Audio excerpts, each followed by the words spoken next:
I think Bruce is the first one here. The Shinny Wifey swept in and redeemed the first class adventurer reward first. You did beat the bot. And then Shinny Wifey swooped in and stole the reward. She got the check-in.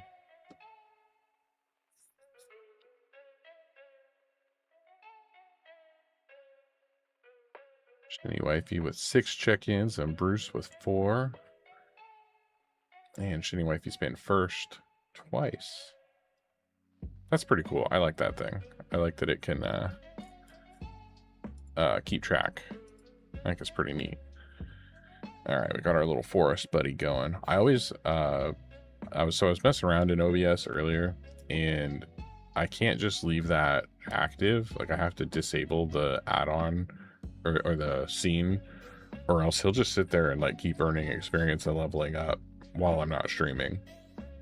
So I got to be really careful and not just let him do his thing, because he will do it. Okay. So last week we made some pretty great progress on the Salamanders, and Gremlin's almost asleep. Very nice, very nice. Well, go ahead and lurk. You better use that lurk command, though. It's very important. It's the most important thing you could do today, Bruce. So yeah, I'm pretty happy with how these guys are coming out. Fox behind the tree and Mini Shinny Kitten are here. Are you saying finally to me for starting the stream?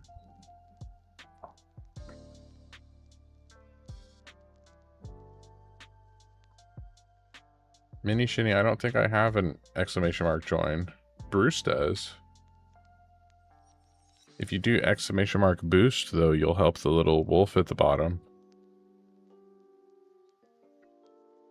Necrotomb is here. He redeemed his guild check-in. Very nice. Oh my gosh. Bruce immediately starting off with the Mini Shinny show off a toy. It was so fast. But yeah, I'm very happy with how he's come along so far, but I want to do some work on his... Oh my gosh. She's like stomping up there.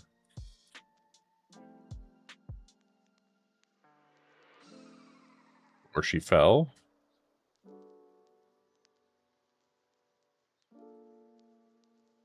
It's her stream. She just allows you to paint in it. That sounds about right, honestly. Oh boy. But yeah, I want to do a little bit of work on their guns, as all their weapons are looking a little plain. I'm pretty happy with the highlights on the models themselves. I might want to do like a little bit of blending, like on his forehead here. That's just like one really bright spot. I don't know. I don't know if I want to take the time to do blending or not, or if I just want to like leave it like this. They're looking good. Thank you, Bruce. Tank is saying, "Daddy." Is he watching? I'm gonna go ahead and zoom back out so that we can take a peek at whatever she's bringing.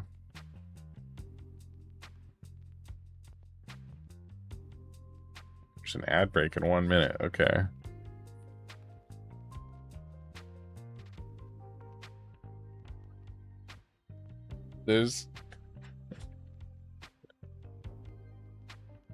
There's a baby doorknob thing on it. I think she's knocking. Okay, hold on.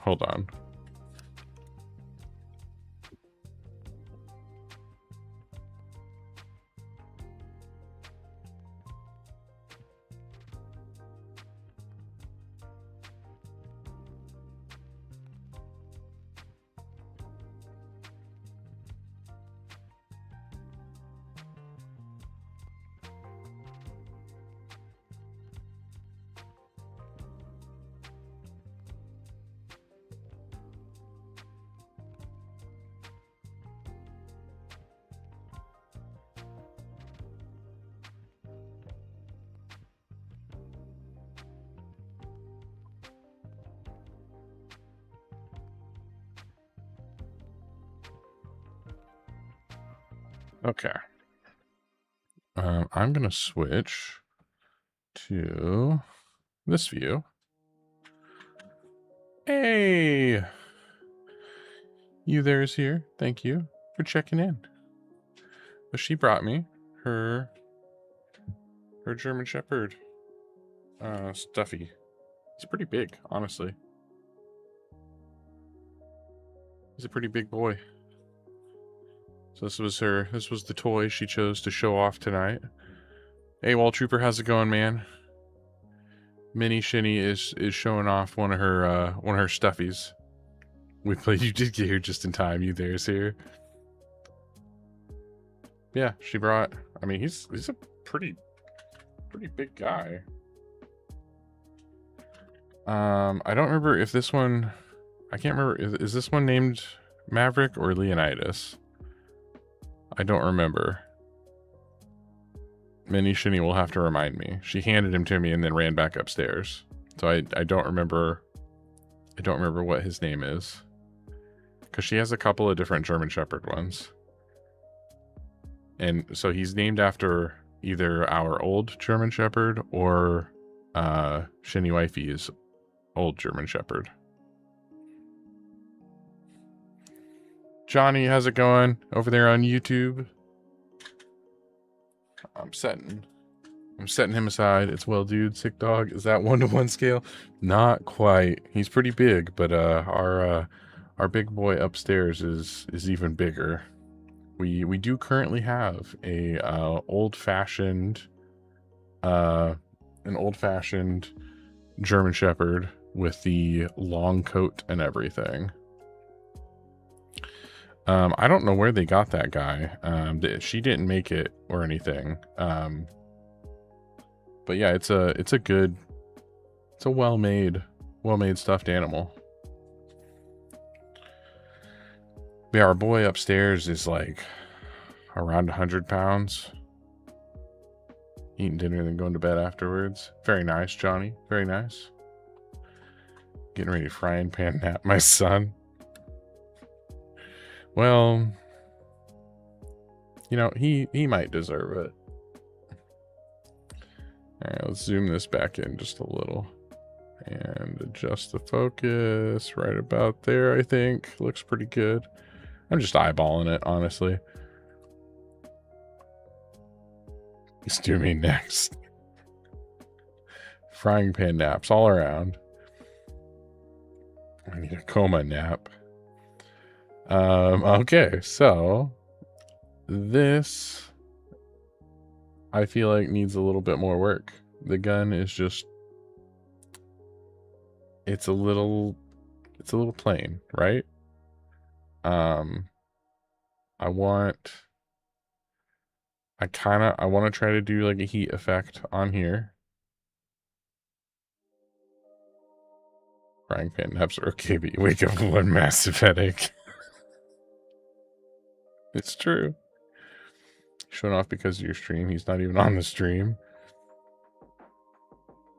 I ordered the third-party iGel unit for the heavy arms custom in this vault since it should be here by next week. iGel. I-G-E-L. I'm probably saying that wrong. Third-party. I'm not sure what that is, Johnny. I'm not as familiar with some of the Gunpla add-ons. Jelly, thank you for the follow. I'm gonna feel like Rapunzel giving her frying pan naps. Bunk, bunk, bunk. Okay.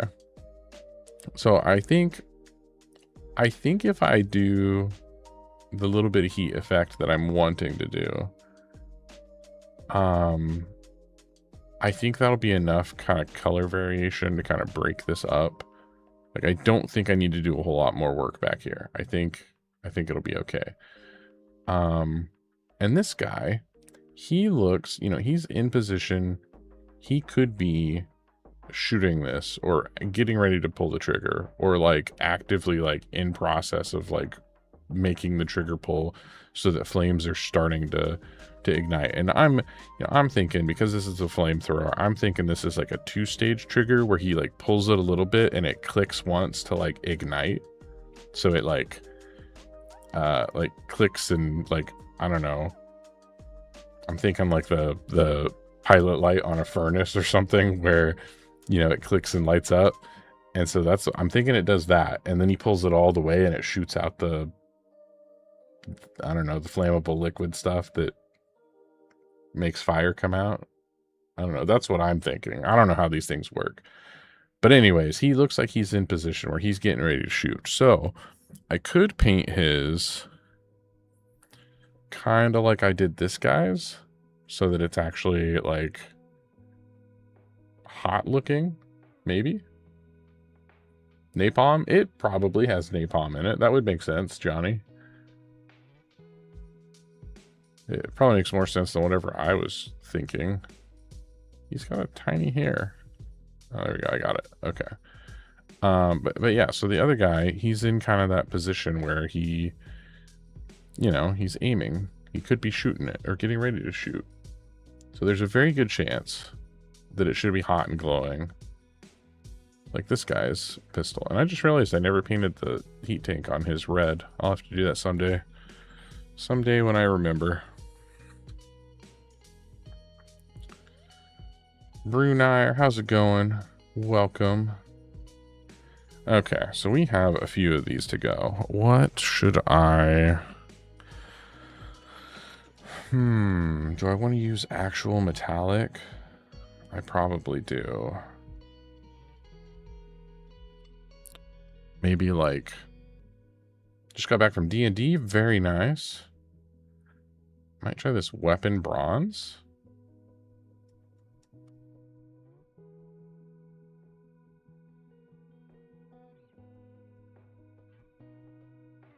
What were you playing in D&D, Brunar? What class? What kind of character are you running? Is this the... I've got greedy gold, plate mail, metal. I want... Oh, my speed paints aren't over here. That's what it is. I'm like looking at my stuff and I'm like, wait a second, where are my other metallics? But I have some speed paint metallics, and those actually have like surprisingly good coverage. Hold on one second. I'm going to grab those.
Dragonborn Cleric Barbarian. As the story has progressed, I multi-classed into Barb.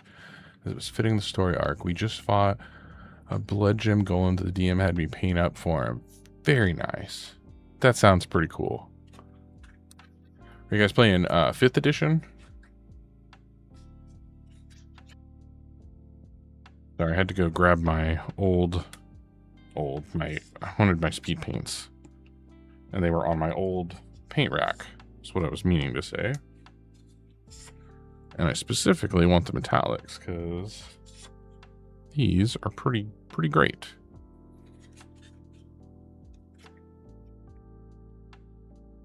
And Johnny said, "Hey, Shinny Wifey," in case she missed that, because she's on Twitch. She's on her phone too, Johnny, at the moment, because she's in Shinny Baby's room in the bed with him, trying to get him to pass out,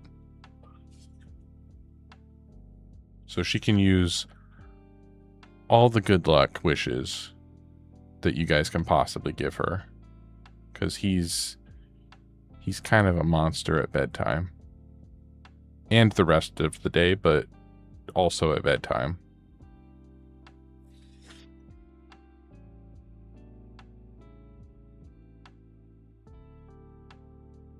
Okay.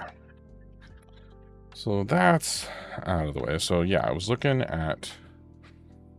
Perfect. Thank you, Fox, for the clip.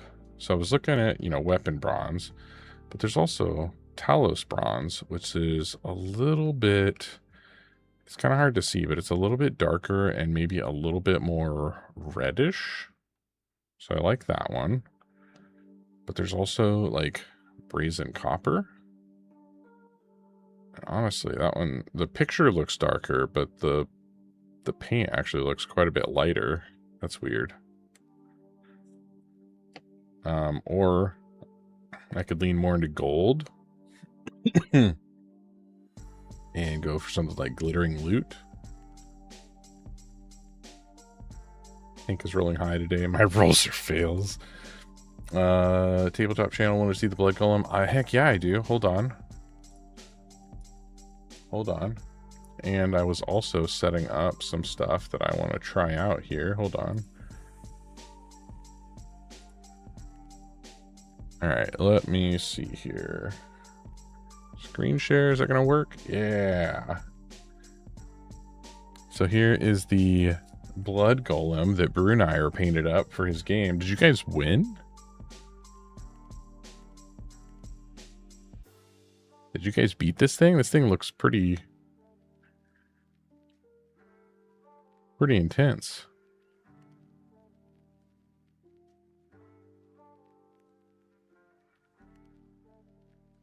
Barely. I love the lava base. And all those rocks. Are those like... Is that 3D printed? Or is that like actual... Like, did you like build this base? Is this like slate? It's actual slate. Dang, I was gonna say this looks really similar. A little while back, well, I haven't painted it yet, but I'll show it here in a minute. But I have a little Ahsoka mini that I put some little slate pieces down, but they're just primed black at the moment. They don't look as cool as yours. Man, that is a cool effect. That is so glossy too. We had to up the size of the mini so it wouldn't fit on the base, so I had to fill in gaps. What did you do for the blood? It's blood for the blood god thick. Very nice. Okay. I was wondering, I was like, what is this? Because it looks so slick and shiny. Like, I like that.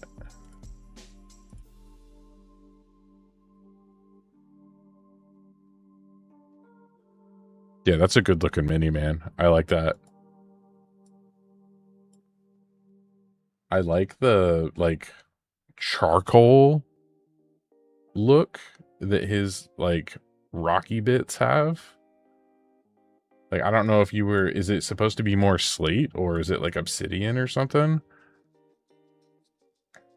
If you pick the Imperials, you're wrong and we can't be friends.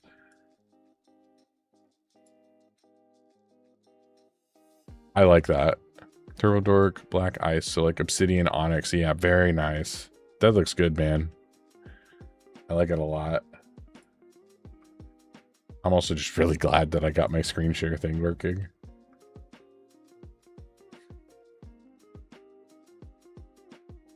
Okay. But yeah, so I have this Ahsoka.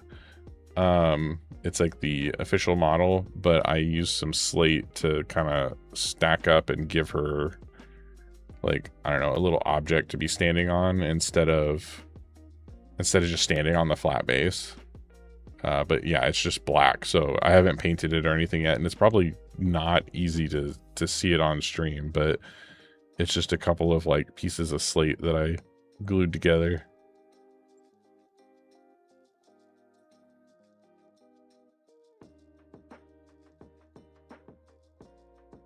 My goodness, pointy ear sympathizers cannot be tolerated. Was one of your first Star Wars minis you did after Darth Maul? Gives you a nice clean slate to work on. We're gonna have to take away that favorite marking. Let's you gotta have better jokes. No, no, no.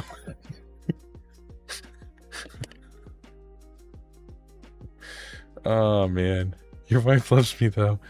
Okay, golden armor might work. I'm trying to think of what to paint the top part of here. Like I want to do like the heated metal effect. Just mad you bred it. Yeah, I like what you did there, Bernard. It looks really good.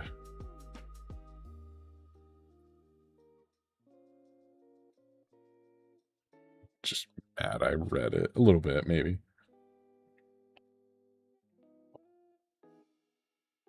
I think that's too. Is it? Honestly, those don't look that much different.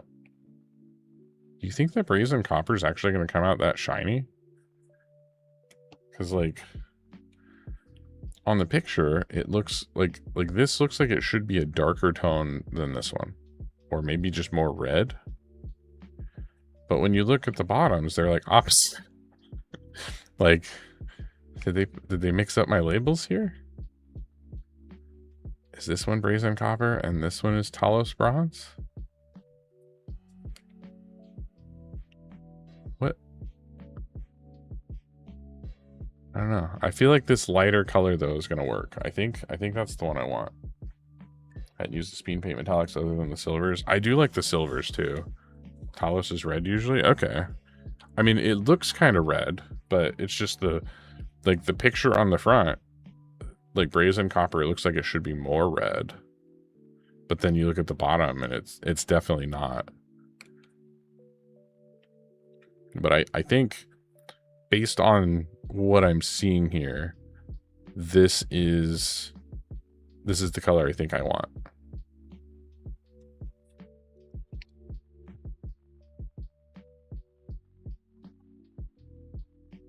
Get out my normal. You think it also goes on thinner, the brazen copper?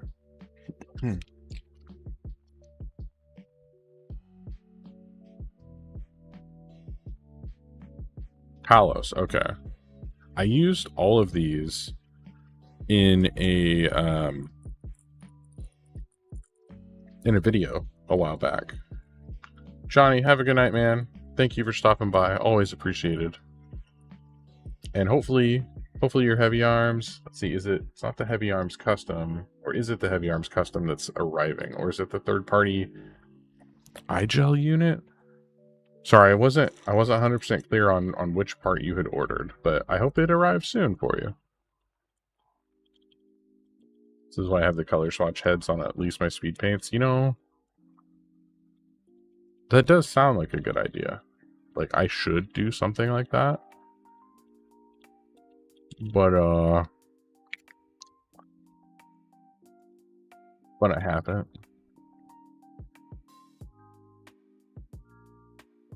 Okay, so now that I'm shaking this up, I can see a little bit of the darker color here showing through. And so maybe this is just some of the metal flakes that are just stuck at the bottom. Now I'm not so sure if this is the color I want to use. This might be too dark.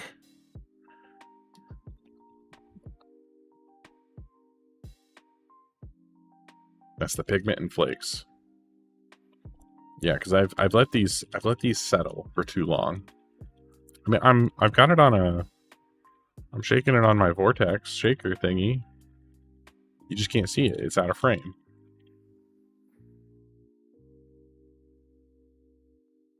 Shaking it lets the flavor mix up.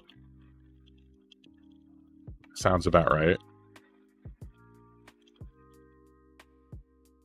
I mean, I'm like really letting this thing is like shaking good. It's still like really hold on the sides and upside down when I shake those two. So do I. A lot of times, like, here, is my cord long enough? Can I pull this over here into frame? Like, a lot of times I'll push down, like upside down like this.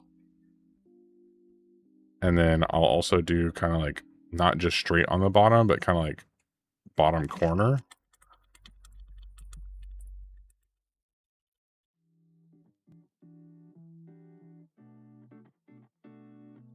And I mean, I'm like really shaking it.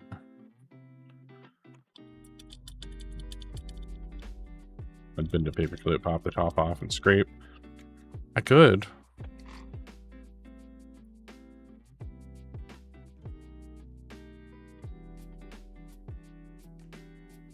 Anything primed white you can test on, like the side of the base or underneath?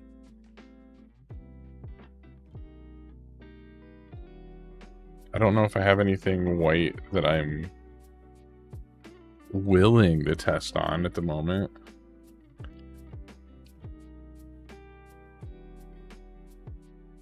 It doesn't seem like it's shaken up as well as it should. I'm gonna shake this other one real quick and just see if it makes this any better. Back of my hand or my thumb. I use my thumbnail a lot, honestly, whenever I'm testing my paints to kind of test consistency and stuff, because you know your thumbnail has kind of a similar consistency or a like hardness level to a lot of the plastic minis that we're using, so it feels about right. It's not exactly the same, especially when you got primer and stuff. You do my toenails while you're painting. While you're painting your minis, you just pop your toes up on the desk. See, this one is mixing a little bit better. And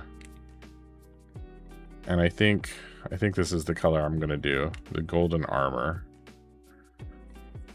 Lots of surface area. Yeah, big toenails. Only my big toes have big toenails. All my other toes have like tiny toenails. Mani petty? No, mini petty. You got your dogs out while painting? I should try that.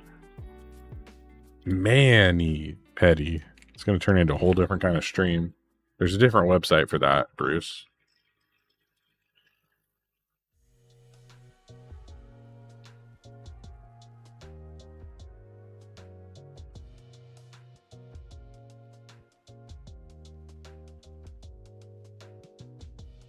Okay, yeah, we're gonna try this color. If it doesn't look right, we'll paint it again.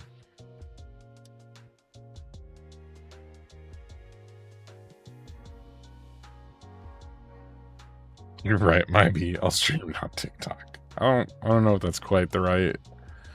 I don't think that's where you know what? Never mind. You do you.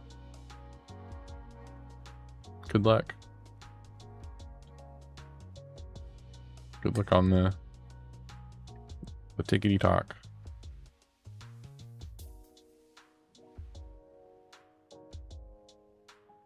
There's worse on there. I believe it. Okay, so yeah, I think this is pretty much exactly the color I was wanting. Like, I don't want like a super bright shiny gold.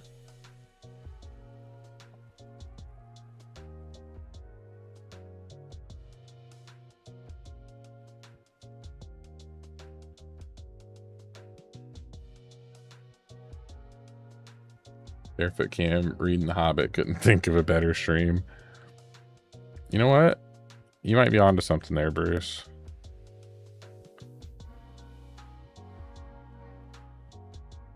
You gotta have food with you too the whole time, because hobbits always be eaten.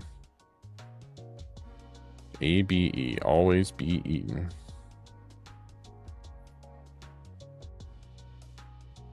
Which is also coincidentally how I live. That's mostly because Shiny Wifey is a really freaking good cook.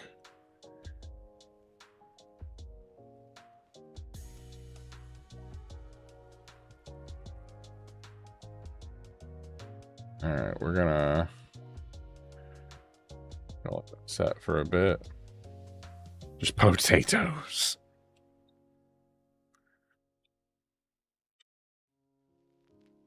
I'll order a party pack from Taco Bell. A party pack of potatoes. Boil them, mash them, stick them in a stew.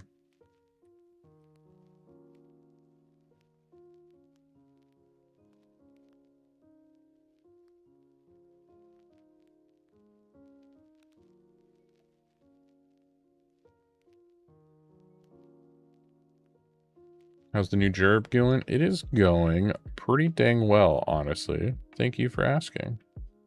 I've been there a little bit over a month now. I pretty much got somebody else fired within like my first couple of weeks. So, you know, obviously I'm doing something right.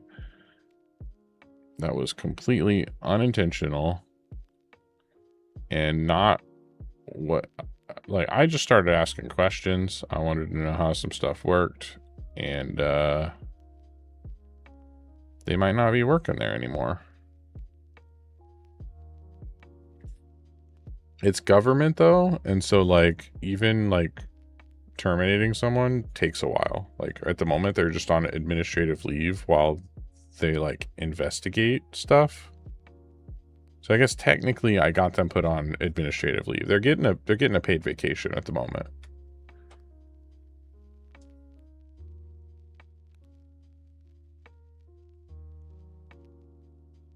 That's just the way with IT. Yeah, it is very hard to get fired in government.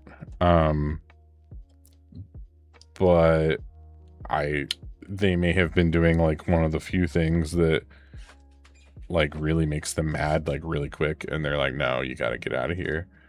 But we're waiting because I guess as a government employee, when you're being fired, you get to like plead your case, and you can have like a trial and a hearing, and they can like fight to get their job back if they can prove that, you know, they're being like wrongfully terminated or something. I don't know exactly how that works. I'm not really involved in any of that stuff. I just know that, you know, technically they could get their job back. And I mean, I wasn't like hired to replace them or anything. Like that was not what I was brought on for. It just kind of happens that I knew I had a lot of experience with the stuff that they were doing, and then we kind of found out that they weren't like doing it at all, and they were kind of fudging some numbers to make it look like they were, and that's bad.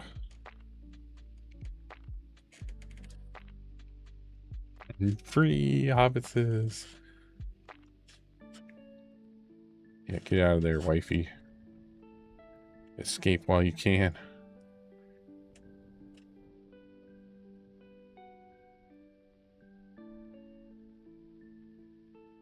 So yeah, only a couple of these guys are in kind of like the like actively shooting position.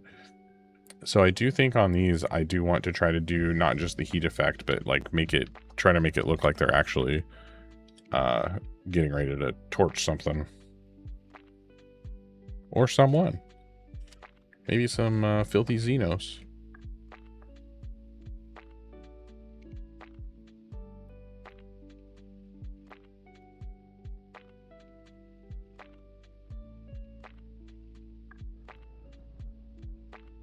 Do you have a specialized role for your sysadmin job on your team?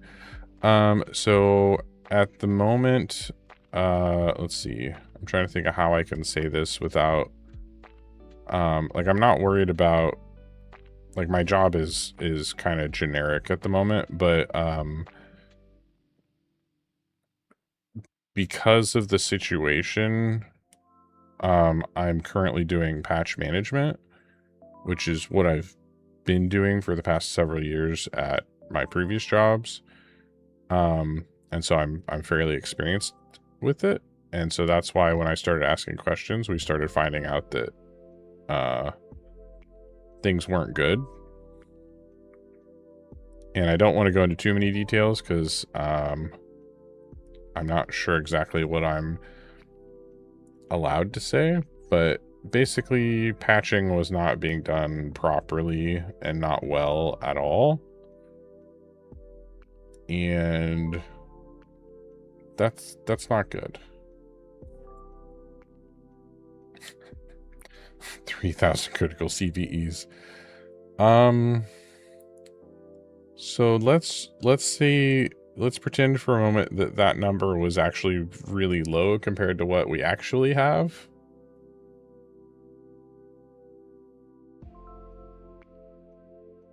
You work for Doge, don't you? And yes, Velvet Knight, they did basically get themselves fired. It's just there was no one else in the system that like had the access to actually see what they were doing, and they were sending out the patch reports and stuff themselves, and they were changing numbers and making it look way better than it was. And yeah, I just discovered what was going on.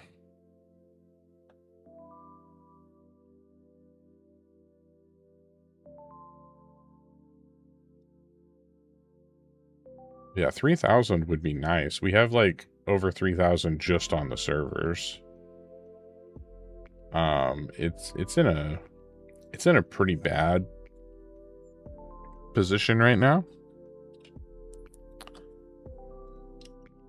And I'm working on making it better.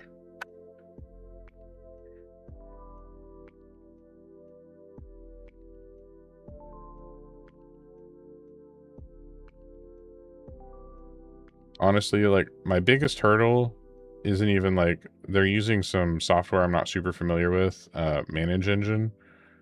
But that's not the hurdle. Learning the software is not that bad. It's patching software.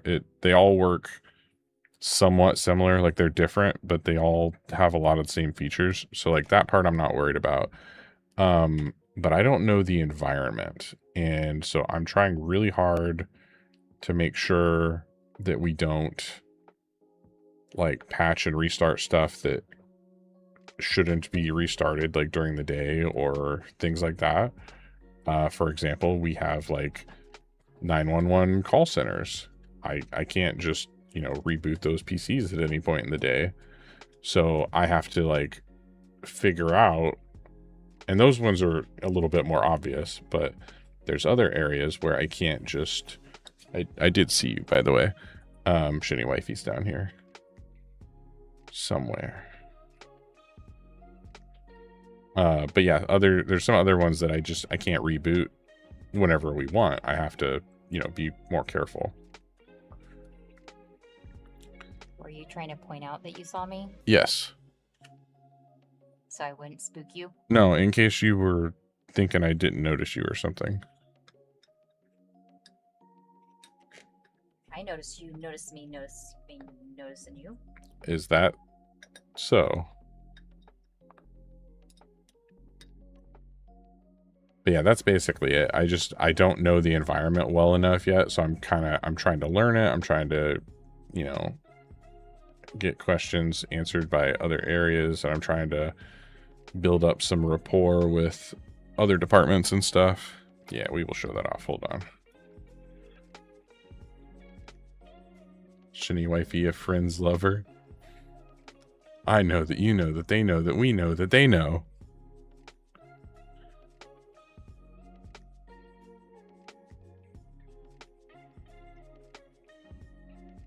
All right, let me zoom this back out.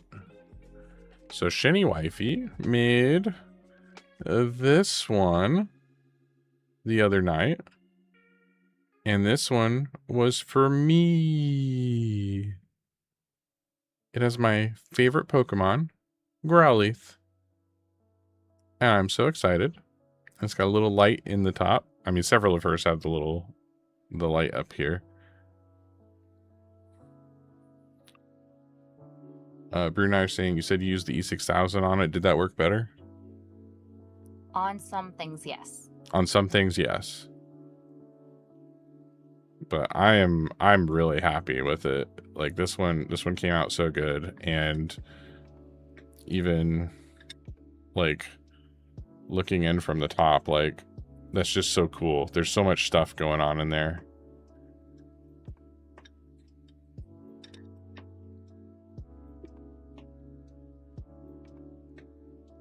I'm trying to figure out where I'm going to display him, though.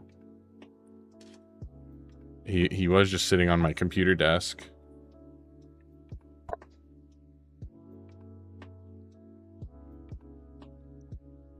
Huh?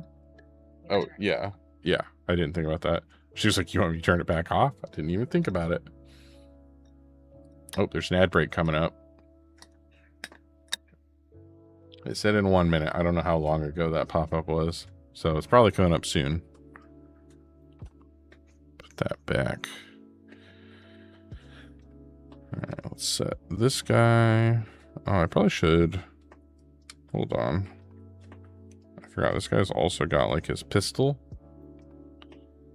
So we're gonna have the bullet be this same color. He's got like a bullet dangling off the bottom of the pistol. Oh, and I guess I need to zoom back in. Yeah, bullet right here. And honestly, that's... I don't need a ton of details on that. Oh, I do want to paint some of the rest of the scabbard, though, here.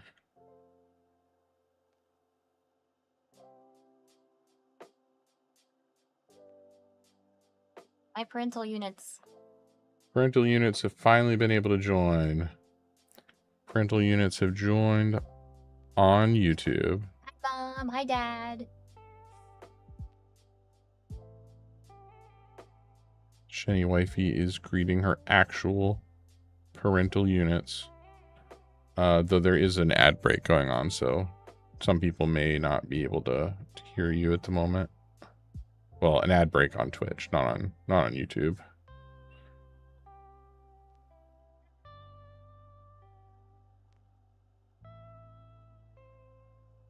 They said hello.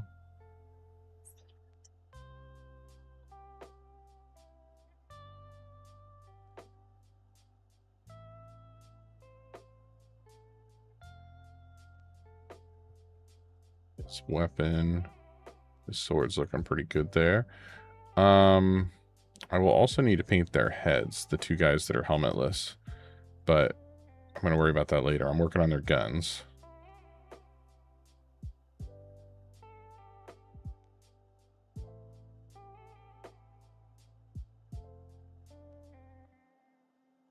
Okay, let's put him back here. Let's go back to the first guy. Okay, and set that aside. Swap this back out. Okay. So I watched a tutorial the other day, and I probably need to look at a picture again. Was it like purple fading into blue towards the tip? I think. But this guy is like actively shooting, so I want his to be more like this guy's. Like I want his to be actively hot, but I don't, like on this is a shorter pistol, so I think I'll start maybe on like the front half or front 2/3 and kind of darken this and then paint it up until it gets brighter. Yeah, I want to do the bluing metal look on some of them. Yeah, Fox, if you can send me a reference in Discord or something, and then I can pull that up in a bit. But I'm gonna start with this one like he's actually shooting it. So I'm gonna start with some basilisk red and work my way up. What? Thank you. You're welcome.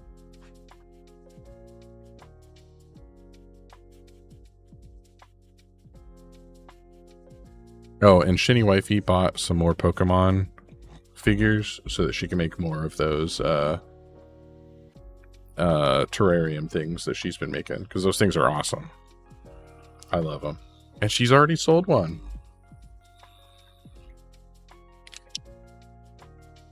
I showed one of my friends, and he immediately was like, Is she selling those? Can I buy that? Can I buy that one?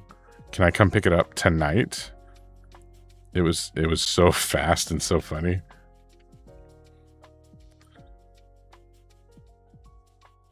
Actually, I think I should go even darker. I should probably go with like mulled berry first.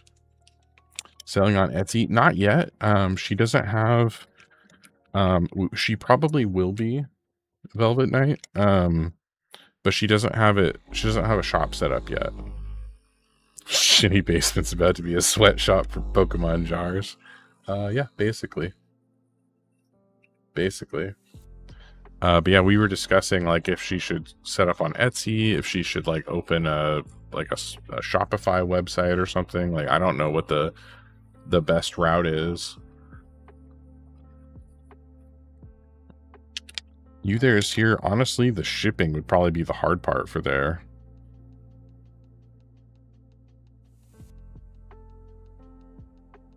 Shopify is good, and that's what we've been reading. Like that seemed like it would be a good option. Yeah,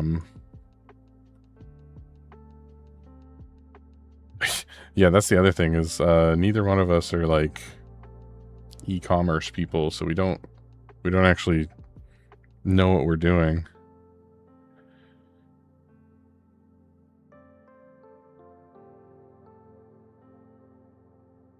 To thin this down some more.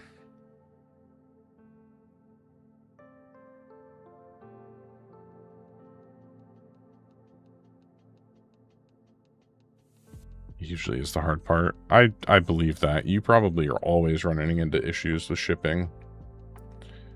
So yeah, I'm thinking definitely the first half of the gun, but maybe even like the first 2/3, and I want to be kind of sloppy with the color difference on purpose. Like the color change so that it's, I don't know, maybe it feels a little bit more natural.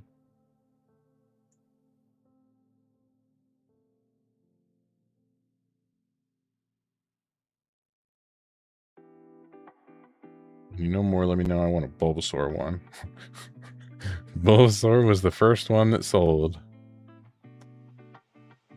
The one you just made? Did you post it in Discord? I can share it. Have her weigh one she has already and put that weight and stuff into USPS and UPS and FedEx and stuff. It'll give you ideas. That's kind of what we were thinking, and we know like a lot of the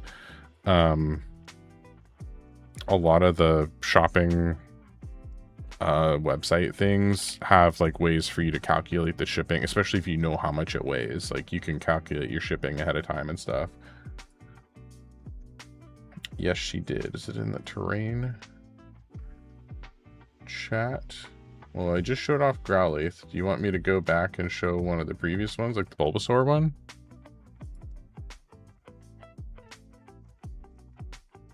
I gotta switch over here. So yeah, like, so she did the Bulbasaur one. And this one did really well. Nidos, how's it going?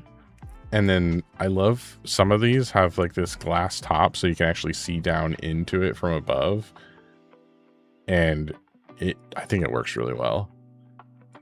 But yeah, the Bulbasaur one looked so good.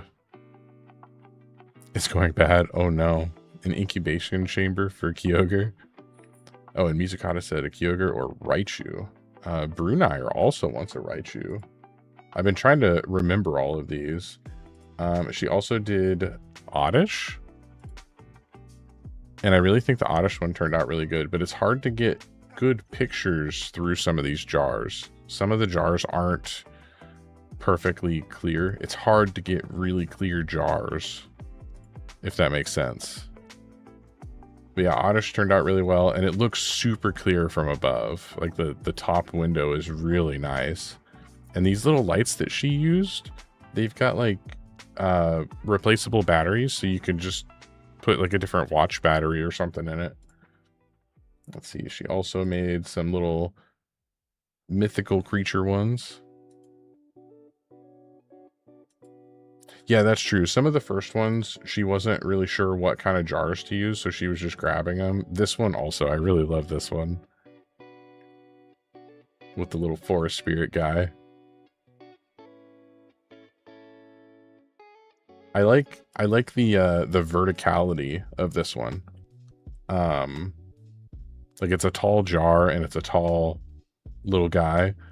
But I like how all of the items are just kind of like stacked up, but they're not, what's the word? It's also a little bit asymmetrical. Like, I'll take one for each 1028 Pokemon. I think now the hard part is going to be finding little models of all the Pokemon. She also, this one was this the very first one you did? Well, okay, I guess this was the first recent one you did with the Eevee. And then this little guy. But she had done some a while back. She did, this was on her desk at work. And she did this. This is Ogra from the Dark Crystal. And so she did this one, I don't know, a couple years ago, probably. And then very recently, she was like, I got to do this. I got to make some of these. So we went and bought some supplies for her. And then she sold one. And then we went back and we bought more supplies. Both of us know Dark Crystal, the Nidos. Both me and Shiny Wifey are actually know quite a bit about it.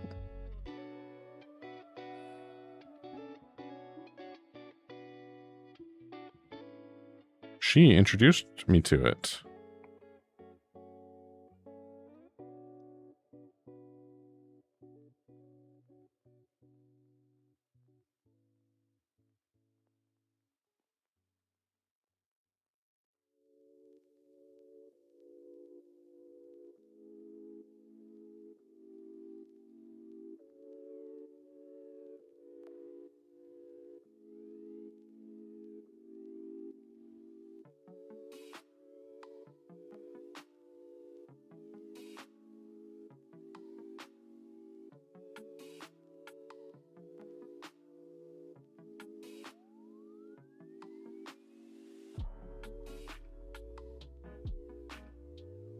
I think they're coming back, but we'll do a different comic.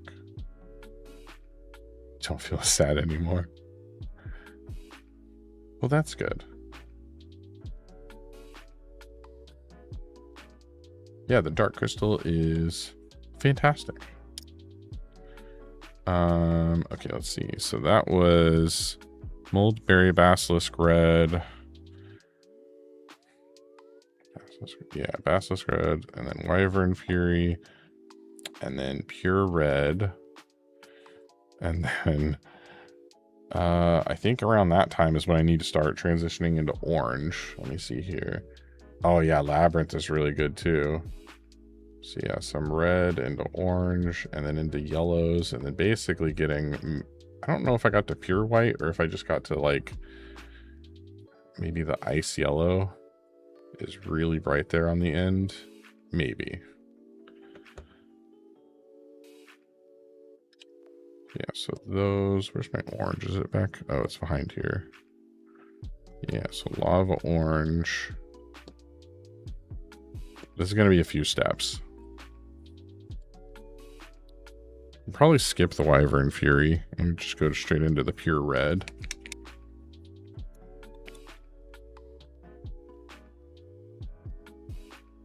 Gotta get all these shaken up.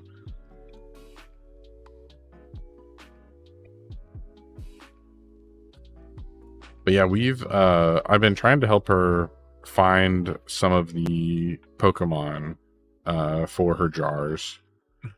Oh, and there she goes. I had a really hard time finding figurines. That's been my most difficult thing. If I don't get a Pokemon pack right away, they sell out. I can't spend that much right away.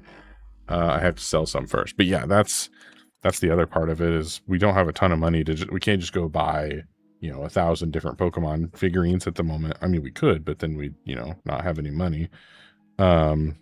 So she's trying to be kind of frugal and buying like packs of them where you get like 6 or 8 of them in a pack and hopefully have a bunch of them in the pack that you can that are like popular Pokemon, because certain Pokemon are not very popular.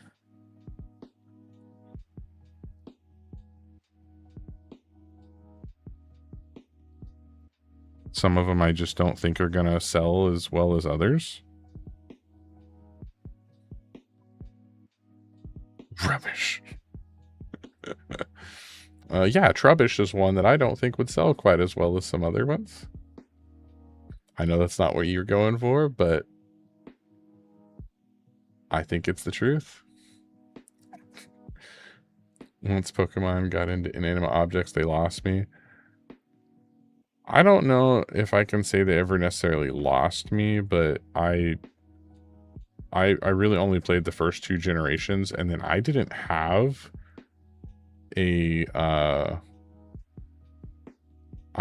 Game Boy Advance until later, and so I wasn't able to play some of the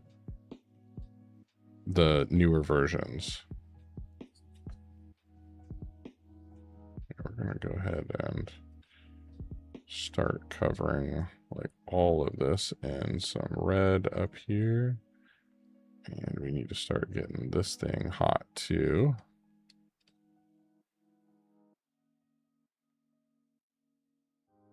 This is probably not going to be a perfect flamer. It's going to be kind of a quick and dirty one, I think.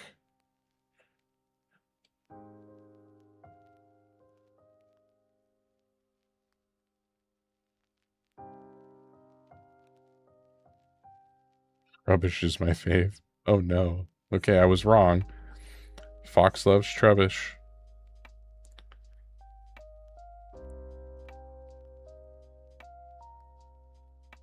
Disappointed. I made a whole stream layout. It was awesome, and OBS just stops responding once I add the webcam. Oh no. Well, that's frustrating. I actually had an issue with one of my old webcams that anytime I would plug it in, like if I added it to like an actual scene, it would just crash OBS. Like it was bad. And it ended up just being that my computer, like even with the right drivers and everything, my computer did not like that webcam. Luckily, it was like I have a Logitech like C920 or something. Like it's a fairly common Logitech camera. And I had another one. I had 2 of them. And so the one I was using, I don't know, my computer just didn't like it. It worked fine plugged into any other computer, but not this computer.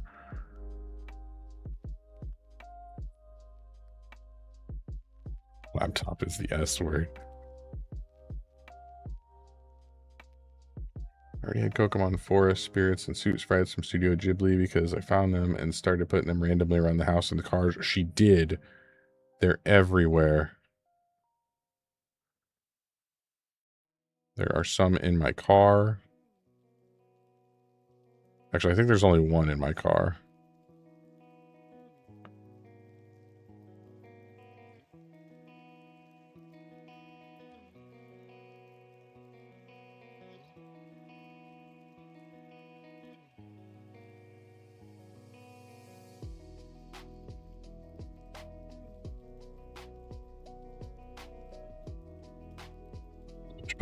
I need it.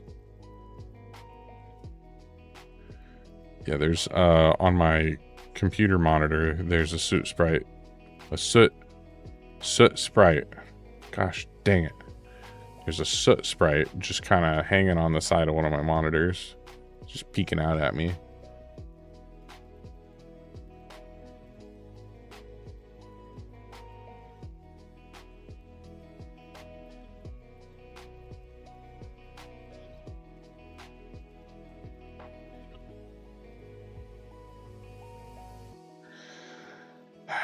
She does it on purpose. She teases me.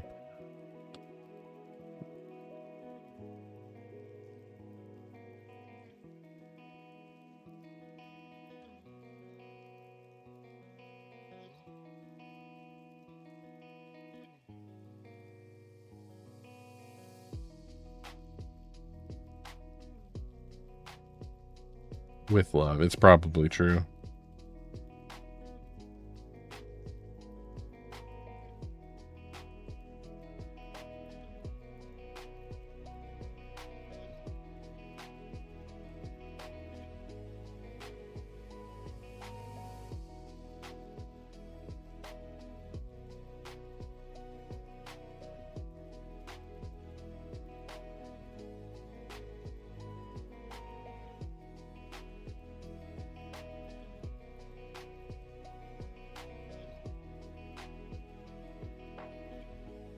With love for that bearded face of mine. Now she's just trying to butter me up.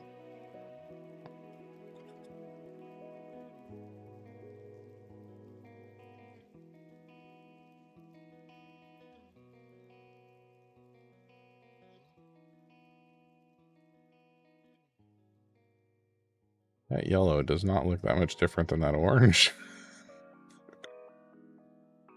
Uh-oh, she's got her stuff out. She's crafting again.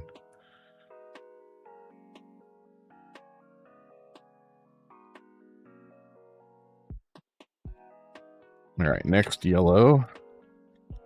I'm working my way up, okay? I got my colors on my palette. I'm working my way up.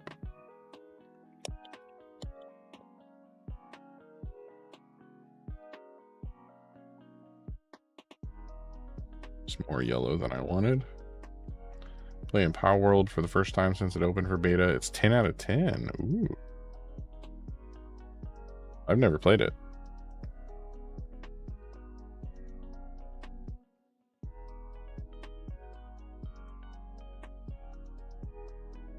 Is Bruce working on he's never mind, that answers my question.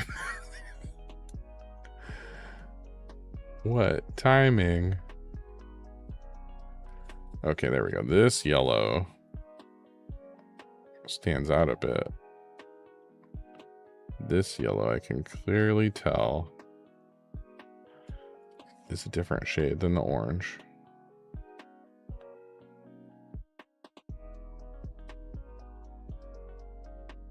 It's like he knows. All right, I'm gonna go one tiny dot brighter on the very tips of those. But then I'm also wondering, should this go into more purpley? It's like mold berry, but should there be just like a really thin bit of purple at the end?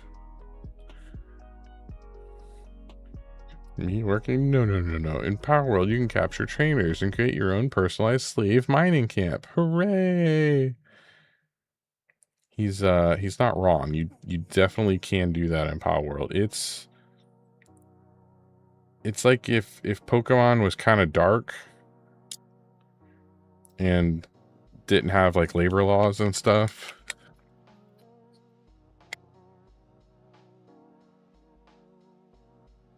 I've never played it. I don't even own it.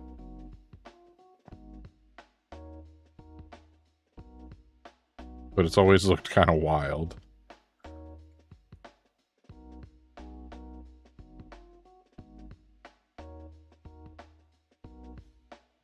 Some nice yellow.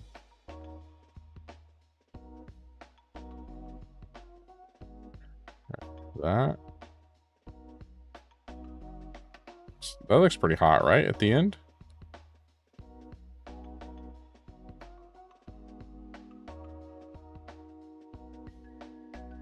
I think that works pretty well.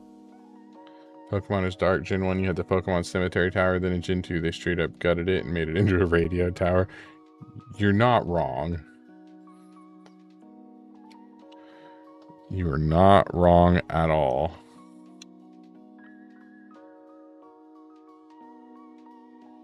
Working on a Jigglypuff. Speaking of Pokemon. Oh yeah, she told me earlier she had an idea for Jigglypuff.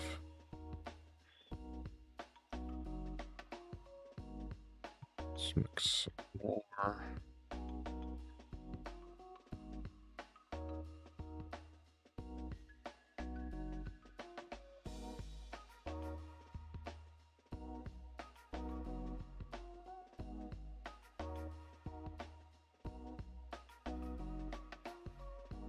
Have to find the right jar.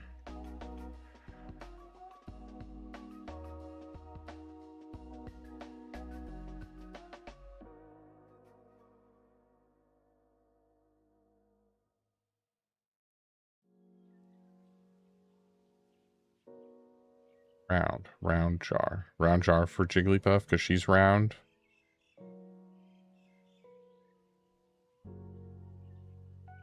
Starting with some more of that mulled berry. Yes.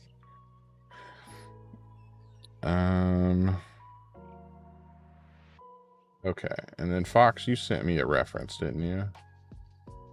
You did. Oh my god, this is amazing reference. Hold on. I gotta switch over here. Look at this.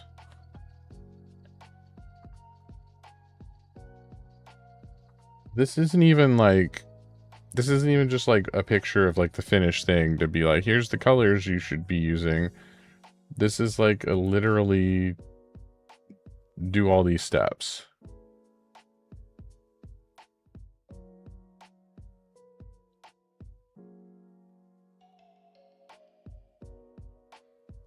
This is amazing, Fox. Thank you.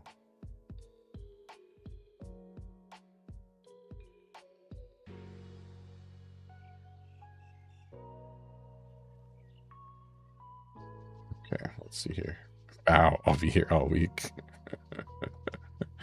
Okay. I'm gonna let that first coat kind of dry on his, because everyone else needs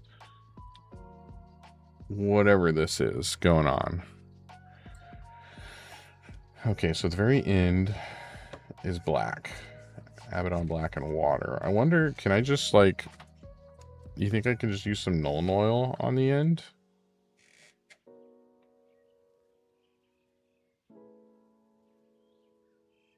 Because that looks pretty thinned down. Let's shake this up first.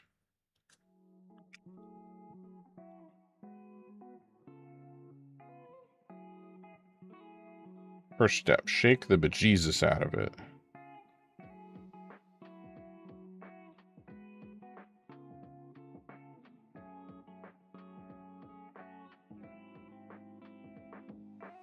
Is my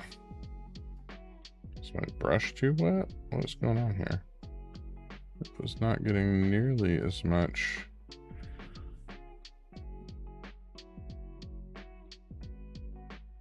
Maybe that won't work. I'm like, I guess it's kind of showing up on camera, but it's like not. Oh, there's hair. No.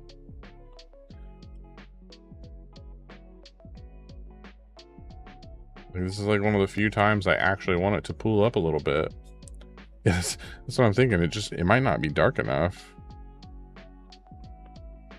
There's the hair. I want to get the hair off. There we go. I think.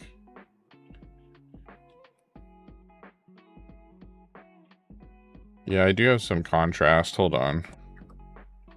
Not at my desk though, but I do have some. I'm gonna have to like make glazes of some of the other colors though.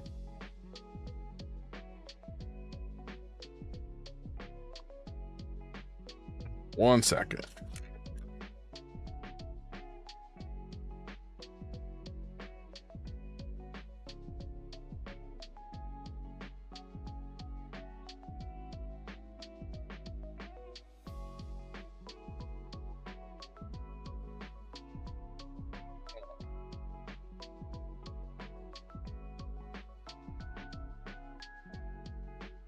All right, my Citadel paint rack.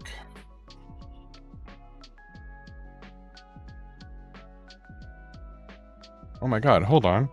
It says Mephiston red? I have this. I actually have one of the colors in the picture. Ooh, I have a contrast Magos purple. That might work for the purple layer.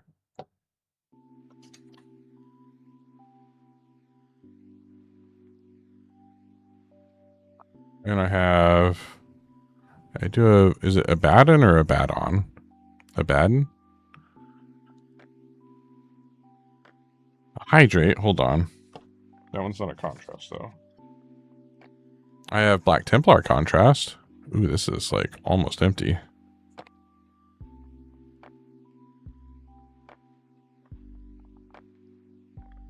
I also have contrast Shyish purple. I don't have the only blue contrast. Why do I have so many bottles of Shyish purple?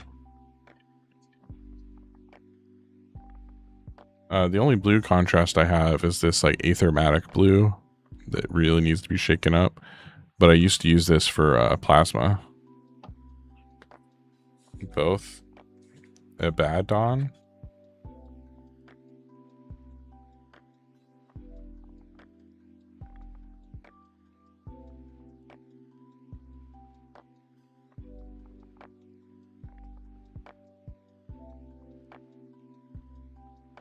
And I have multiple bottles. Abaddon.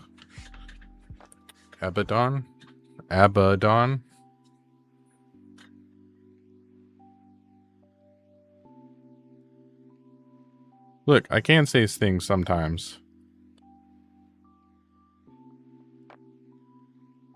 Okay, we're gonna try some of this. You dare mispronounce the War Master's name? I don't know what his name is. He can come fight me.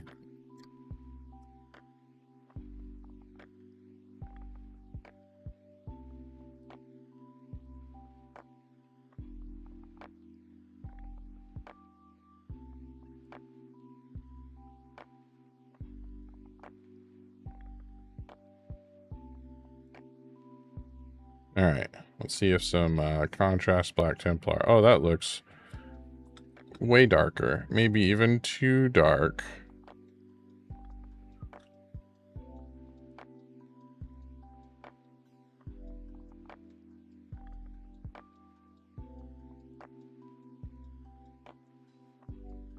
He's stinky, he's big fat loser.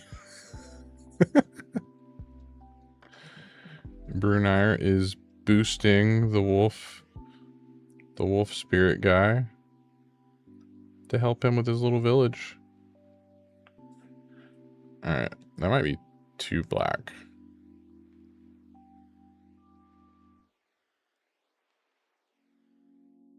It doesn't really look like contrast, it just looks like black.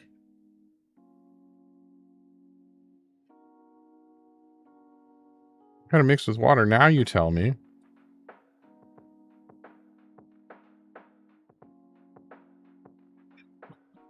So you have to allow it. I love it. We'll get a little bit of water and we will just thin this down a little bit.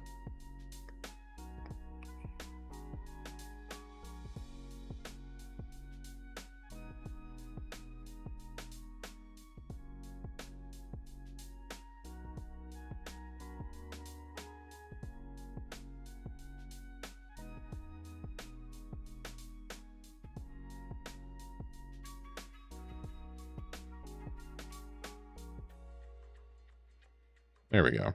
Now the end of it is still kind of dark.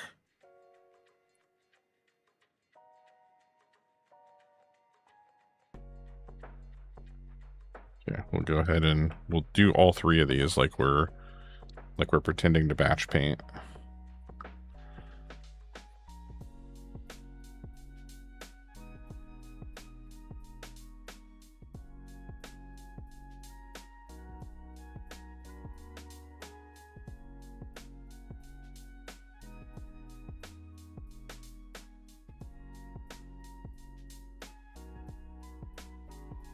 Oh, saw the post a long time ago. So, well, he was in the post that Fox sent me.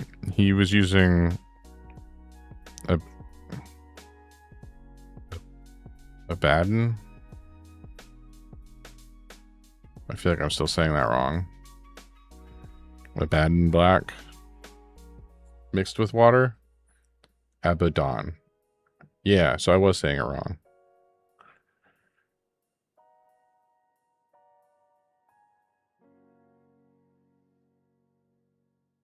Abaddon.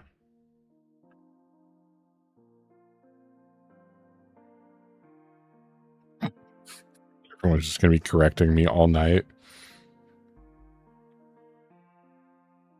Thinking I know anything about Warhammer.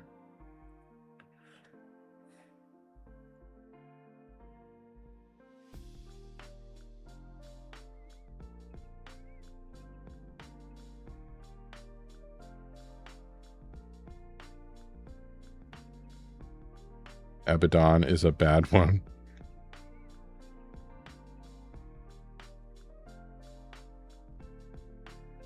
Mr. Shinny, where's my glue? You sent it downstairs with me. It's right here next to me.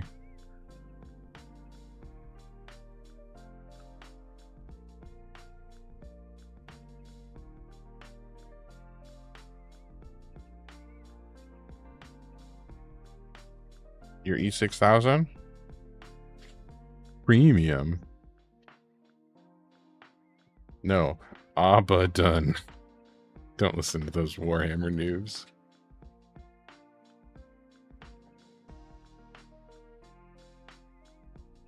Thank you. And your precision tips, madame. Anthony Swisher, how's it going? Welcome. As we paint some stuff.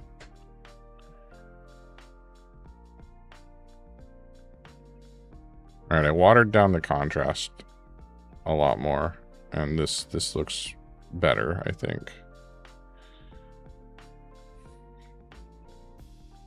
Oh yeah, there was an ad break. I should have been not talking as much, probably.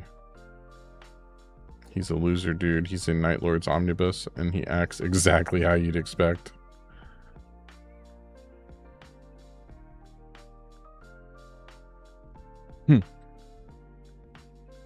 Oh, Mizukata redeemed Mini Shinny show off a toy.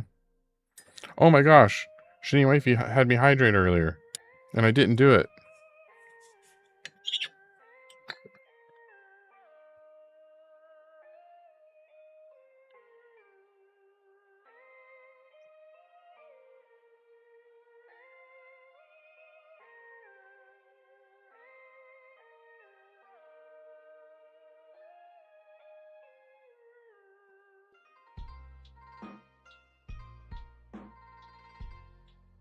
I expect a full book report by tomorrow's stream. Oh my gosh.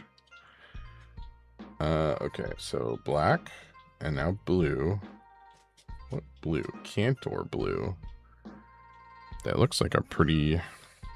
Maybe like this abyssal blue would work. Because it doesn't look like a super vibrant blue. It's kind of a... like darkish, grayish blue. I don't have Cantor blue.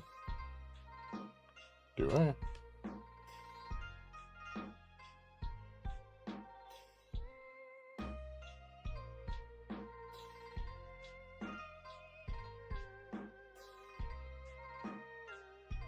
No, I have McCrack blue. Go ahead and profess that with not happening, Captain. Oh, okay. Here's what she's got to show this time. Zoom back out here. And what is this one again? The Deadly Natter. Deadly Natter from How to Train Your Dragon. This is the live action version, isn't it? Yeah. Is this the one with the real feel wings or whatever they called it? Mm-hmm. But they actually real feel. They real feel like rubber. Well, they feel like rubber, but they aren't actually real dragon steel. How do you know it's not real? How do you know real dragons weren't made of rubber? Because they're scales, and you don't have real dragon scales on them. You don't know. That's Stormfly. Is that what his name is? Yeah. That's what Mommy said. But yeah, no, this is a pretty cool dragon. How do you make his wings flap? Does he have a button? No, you just like... You just flap them? There's like a... It looks like there's... What you do is you hold him by the tail, and then you just... You flap him. Okay. Okay. But he has like a mechanism here. It looks like it should... Like, they look like they're spring-loaded or something, but they... There's no button. That's not a button. No, it's not a button. And his mouth opens. He can scream at you. He can be angry. But no, he's a pretty cool dragon. I like this guy. Yeah, you flapped him. You just flap him, obviously. Twist the tail. If you twist the tail will pop off. Does the tail pop off? Yeah. But not in real How to Train Your Dragon. Not in the real one. Okay, so the real dragon's tail doesn't pop off when you twist it, but this one does. It doesn't seem to twist, Musicata. It's like stuck. Well, because if you twist it, its tail will pop up. I believe you. She said if you twist it, the tail will pop up. Off. That's to simulate it can grow back on. But it's pretty cool. I actually really like the design on the wings. And they're really soft too. Like it's like a really soft rubber material. But these were supposed to be like real feel so that you could, I don't know, they're supposed to feel like leathery bat wings or something. All right, now what were you saying? So in the hidden world, whenever the Natter goes through this, like, the giant part, its wings, like they turn into, like, a different color, and they glow, like the Natter glows in the hidden world. And their wings, like, kind of go purple. Okay, so when they go in the hidden world, their wings glow purple on the deadly Natter. But so that's just that sounds pretty cool. That's in the movie. Okay. There you go. Good job. Good choice. Well, I don't know who to bring yet. Tell them I'm really running out of toys to show. Well, you will have a moment to figure it out. Triumphant Navy? Man, I think you're making up colors that I don't own. I have Imperial Navy. Triumphant Navy. I have Imperial Navy, Ultramarine Blue, Thunderous Blue, Crystal Blue, this one, Abyssal Blue. It's in the AP chart I gave you. Where is the AP chart you gave me? I remember you gave me one. Where did it go?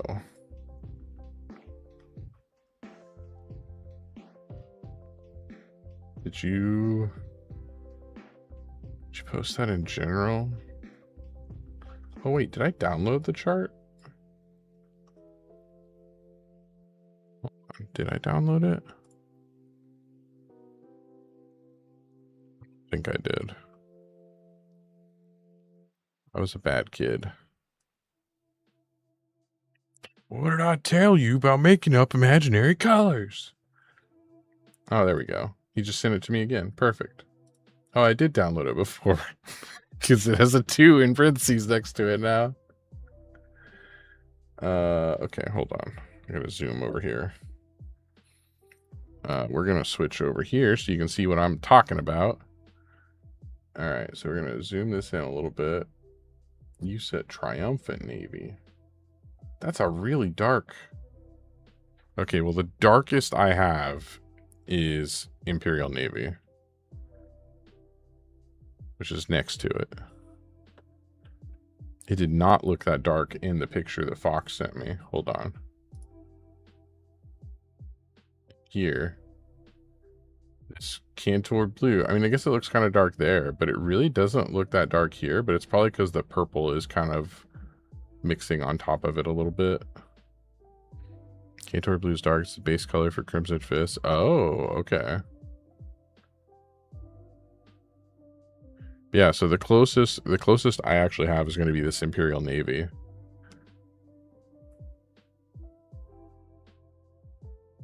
It's the darkest blue. Oh, wait, hold on. I also have dark navy blue from Pro-Acryl.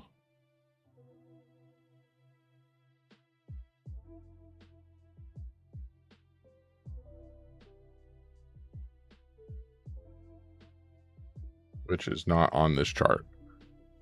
But that's probably the darkest blue that I have. I also have this dark sea bin, but it's got a little bit of green to it. You think the Pro-Acryl one might be okay? the dark navy blue. Cantor's the blue on Stormcast. I don't know what official colors GW uses.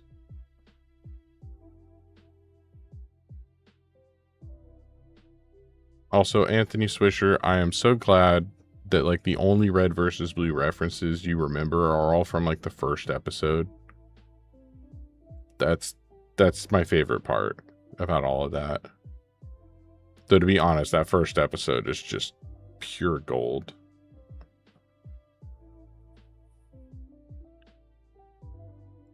This probably has the little, yeah, the stopper, the paper. Why do you think we're here? I don't know. It's one of life's great mysteries, isn't it? Why are we here?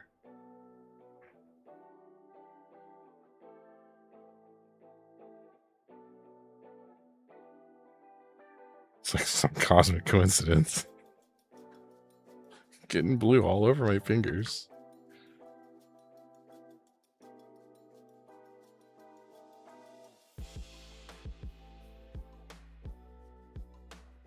No, I mean, why are we here in this box canyon? What was all that stuff about God? So Shinny's not Team Blue. It's all over my hands. I'm on blue team whether I want to be or not. There's more than one episode. Anthony Swisher has only ever watched the first episode of Red vs. Blue on repeat. Just go guard the flag.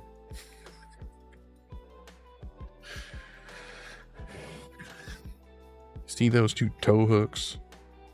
They look like tusks. What kind of an animal has tusks?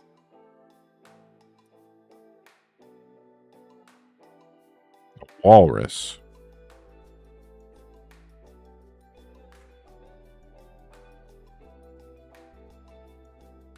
Squished a Smurf. When Donut's about to die, he speaks Spanish. Does he really? I knew Lopez just spoke Spanish all the time because they messed up his like speaking module.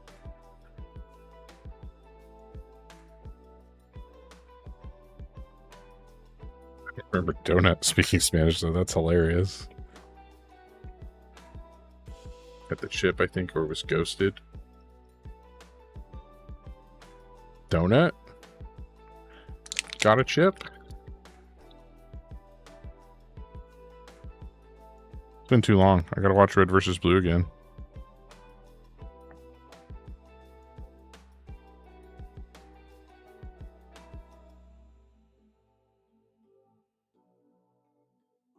What happens when Tex sticks a grenade to his head? The plasma grenade? Something sticking to you. Looks like a spider. Get it off.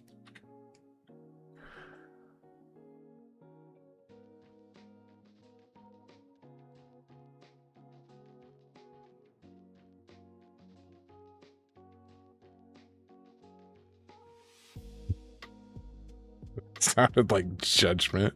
That show was so good. Did I thin that down? It's like kind of thin, but I don't know if it's...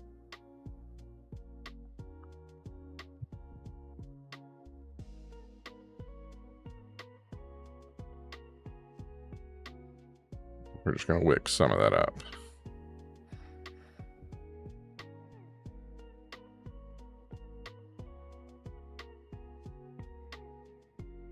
Gonna go back and do it again. Now it's too watery. Okay. Love to see it. Okay, I was like, I'm trying to get some blue to go right here in this little spot. And it wasn't going.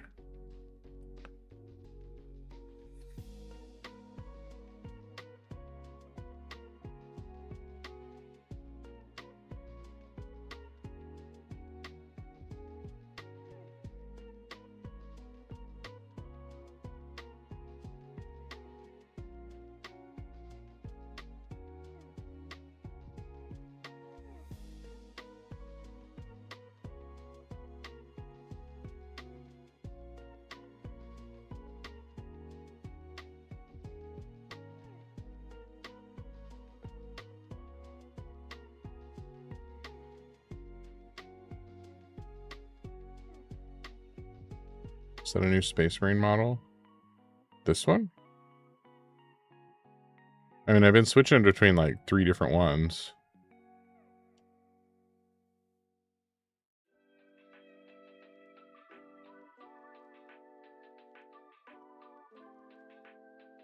Because I got a couple of them that I'm trying to do this effect on.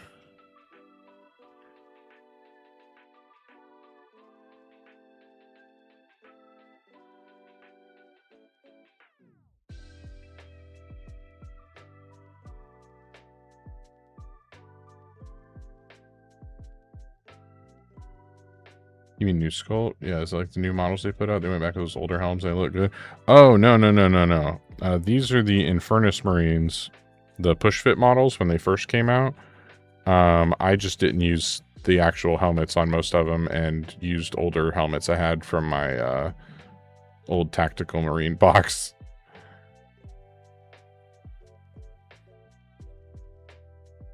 And then some of them I'm just using like normal heads on, like this guy. But I believe one of them, like this guy, actually has like the normal Primaris helmet.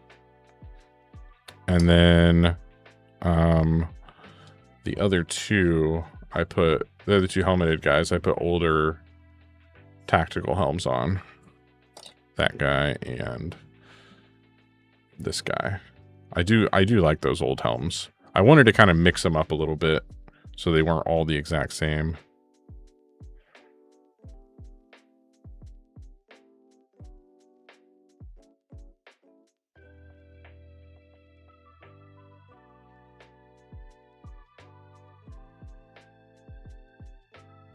I don't get the Primaris helmet hate either. I just wanted some variation because all the helmets in the box looked the same, and I just wanted them to look a little bit different between models.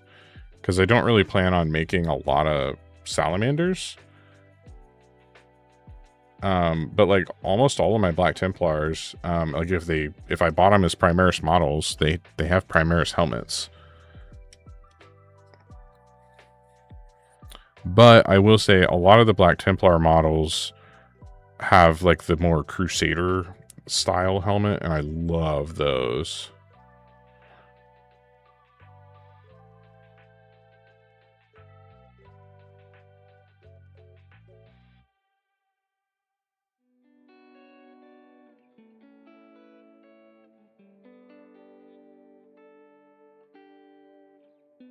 Yeah, Redditors are like constantly complaining about the helmets. Still waiting for a showcase of my Black Templars. You know what? I will grab some here in a bit. I don't have a lot that are actually painted. I have a ton that are primed. So they're black, at least.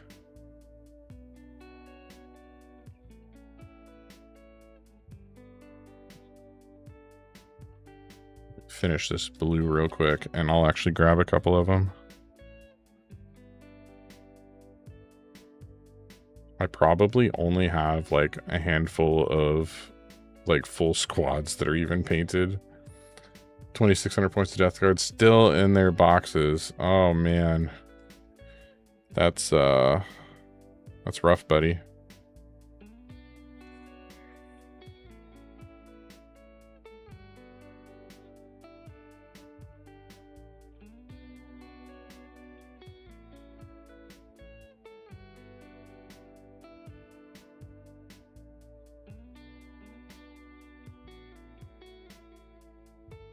Sorry, holding them too high there. I almost think I need to add a little bit more darkness to the front here.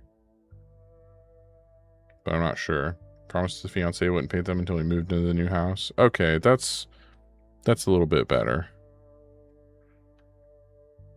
They're probably a little bit easier to transport when they're still on sprues and in the boxes. Set some of these guys out of the way. Okay. So first off, technically, this guy is a Black Templar because I gave him Black Templar shoulder pads, and I also gave him some of the Black Templar arms. So he has like the chains And the big, like they have the big manacle things to chain it to their own arms. Same like on his gun here. He's got the manacle holding it on. But their arms also have, like, it's kind of hard to see, but there's like some little rivets right here under the elbow. Thank you. I really like how this guy came out. He was a I think he was an early like Primaris Lieutenant model that came out, and I ripped the arms off and took the original head off and put a different head, and he had this helmet that was kind of stuck to his thing. But I think he had like a bolter, and I think his hand was pointing or something originally, and I didn't like that. So I cut the arms off and made him better. And he didn't have a cape, and I added the cape because capes are cool. Big fan of the gray edge highlights. The blue I'm not crazy about. Oh, like, because a lot of people use blue for their edge highlights. So these were a little bit more blue, I think, originally. His whole model was more blue, and I'll compare him to one of my other ones in a bit. You might still be able to see a little bit of blue undertone. There was slightly too much blue in his black whenever I was painting him. But then I went and covered it all in Nuln Oil, and it looked a lot better. Bronze on the Power Pack exhaust. Thank you. Thank you. I've done a lot of my Black Templars with bronze trim on like their shoulder pads and on like the Aquila on their chest. And then I always do, like, if they have the little raised knee pauldron, I don't know, whatever this thing is, the little armor plate thing that sticks up, I always do that in that kind of bronze.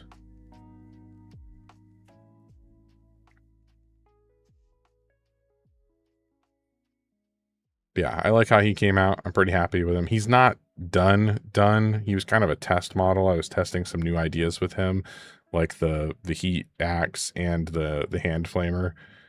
But yeah, let me go grab a couple of other models real quick. I was doing white chest eagles, but I think you sold me on the bronze.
Okay.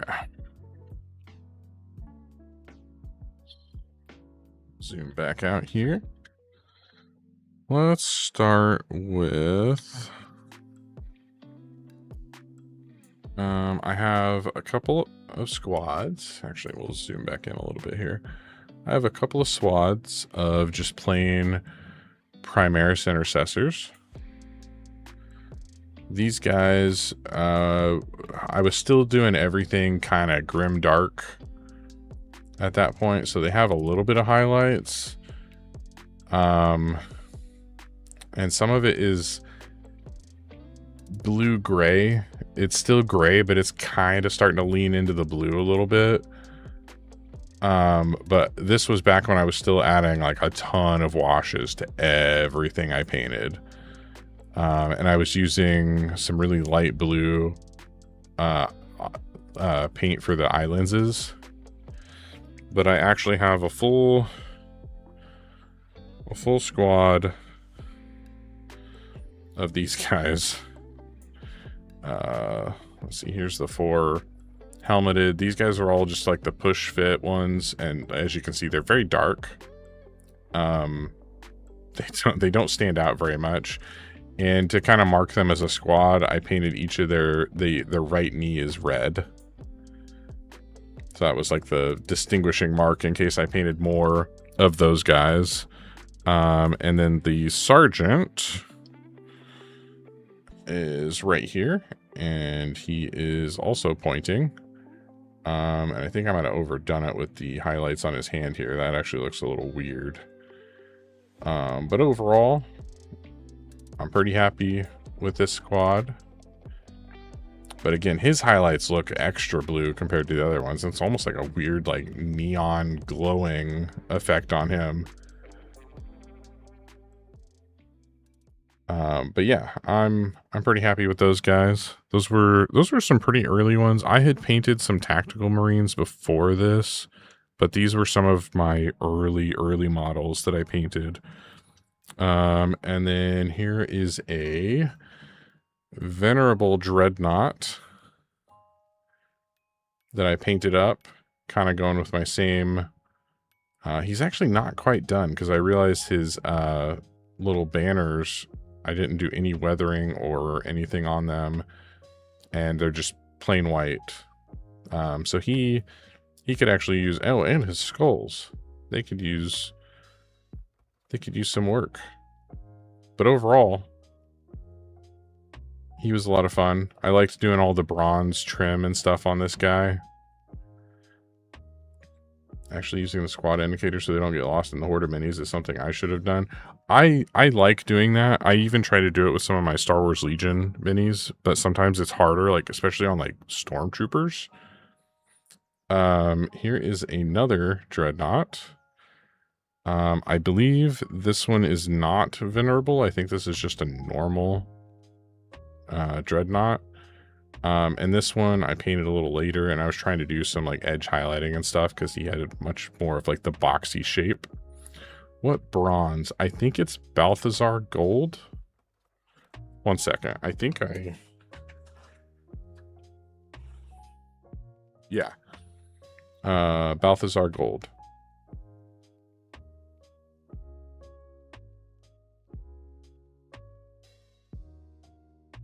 So there's another dreadnought.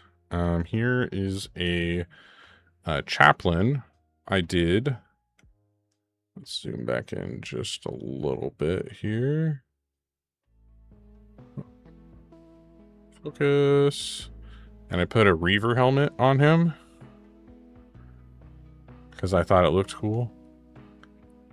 And basically what I've been doing to kind of distinguish my models, I'm not 100% sure why I gave him a white shoulder pad on this side and then a red on this side.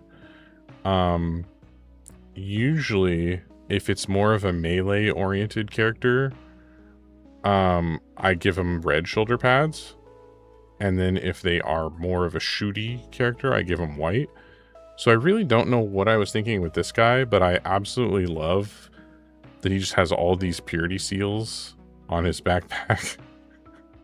He's so pure because he's the chaplain. He's got to be pure. And yeah, I really like the purity seals.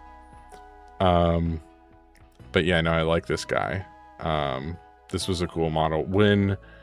Before I was able to get any of the official Grimaldus models, I used to run this guy and proxy him as Grimaldus. Back before they gave him his little servitor buddies, like back in 8th edition. Oh man, I gotta move some of this stuff out of the way.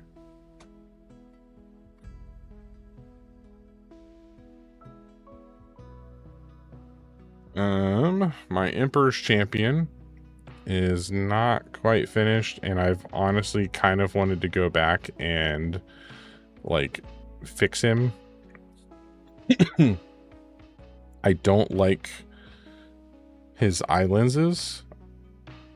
I don't think I was trying to go for like a glow effect, and I don't really like how it came out. It looks like he's got weird glowing sunglasses, kind of, because of his helmet shape. I do actually really like this pose, though. I know a lot of people didn't, but I actually really like this. I have his old model too. I have the one where he's like kind of walking forward and he's holding his sword, kind of similar to this, but I think it's more of in a cutting forward motion. But yeah, I like the Emperor's Champion. This is a Black Templar that I did with speed paint. This is 100% speed paint. And I did red for his eyes instead. I think this was probably one of the first ones I did red eyes on. But I actually really like how this turned out, especially for speed paint. And I wanted to do a whole squad of the Crusaders with speed paint. I just haven't gotten around to it yet. His armor, there's times when I'm looking at it and I'm like, oh, it kind of looks gray instead of black, but I don't know. It kind of works because it's a very dark gray. Do I have an extra base you could have, like one of these miniature bases? I probably do.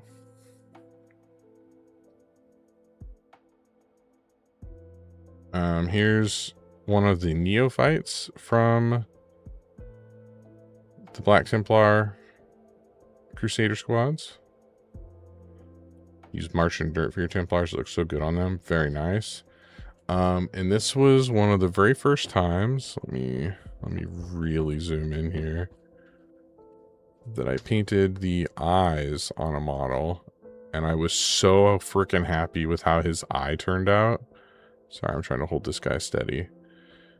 And his other one also came out pretty good when you look at it from this direction, but when you look at them from straight on, they don't quite match, but I didn't have an easy way to fix it.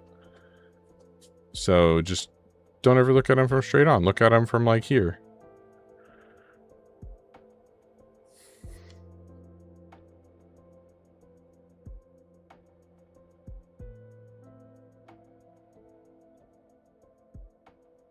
Huh? I love you. Will the 3D printed one work? Yep. Thanks. Is that big enough? Yep. Perfect.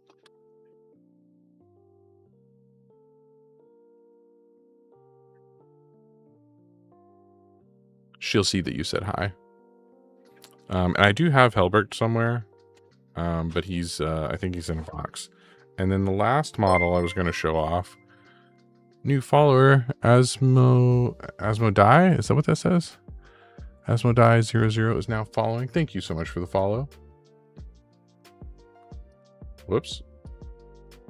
Just accidentally clicked on my own stream and it... Sorry, kiddo was informing me about animes. But yeah, last Black Templar model I'm going to show off is my Gladiator tank that has some cobwebs on it. Cobwebs everywhere. But I'm pretty happy with this guy too. I didn't do any edge highlighting or anything yet. That was probably the last thing that I wanted to like go back and like do some touch-ups on, but I like this model.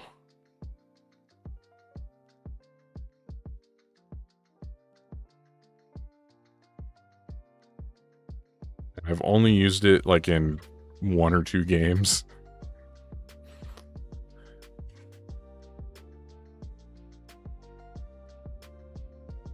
I have some more Black Templars elsewhere, but I think they're all in a box. So I will have to... I'll have to pull some out for like the next stream. I always love seeing vehicles. Well done. Thank you. Thank you, Bruce. I have not painted very many vehicles. In fact, the Dreadnoughts and that tank are pretty much the only vehicles I've ever painted.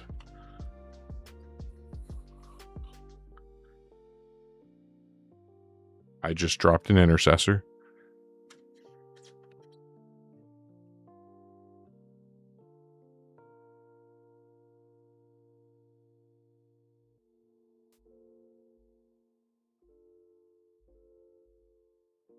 The Emperor protects. He's fine.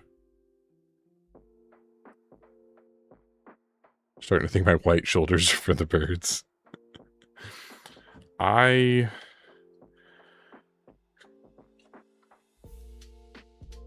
still using the white shoulders, like I said, for all my ranged guys. But I do really like the red for my melee guys. Like red with the black and the bronze. I love that color scheme. I just wanted to make them a little bit my own. Right?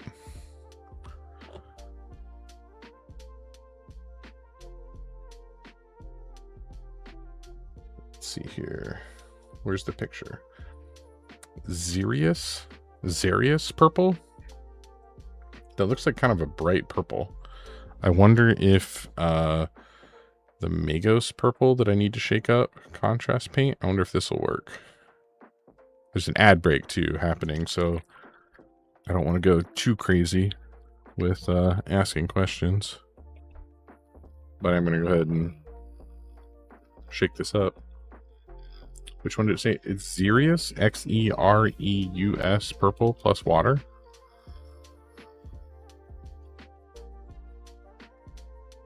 Look at that chart too. Is there any...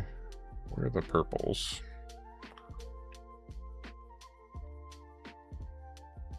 Purples. Warlock magenta is the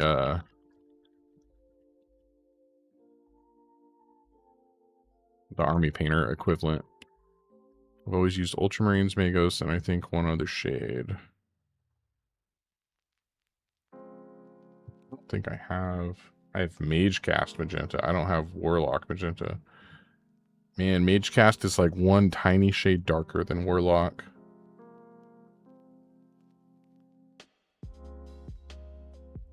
Huh. Okay, this is shook up a little bit better. Yeah, that'll probably work, right? Especially if I thin it down some.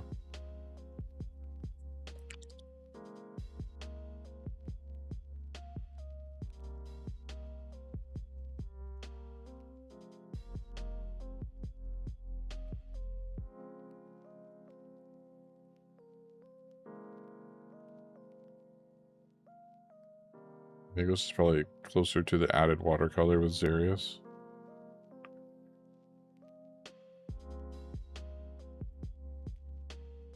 Magos is what I have.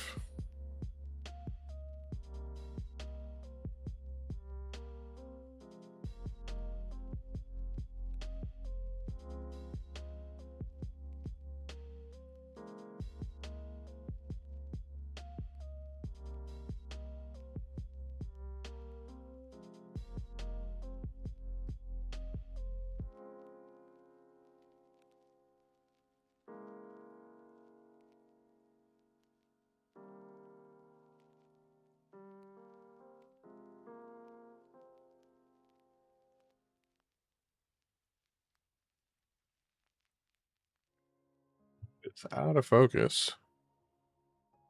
There you go, it's a little bit better. I think I'm going to have to do a couple of shades. I didn't even really thin it too much, but I didn't grab a lot to put on my palette, and it's just, I don't know, it's kind of runny over top of the other colors I got going on here. I was doing 2 coats with like the blue earlier too, so a second coat with the purple is not really going to hurt anything.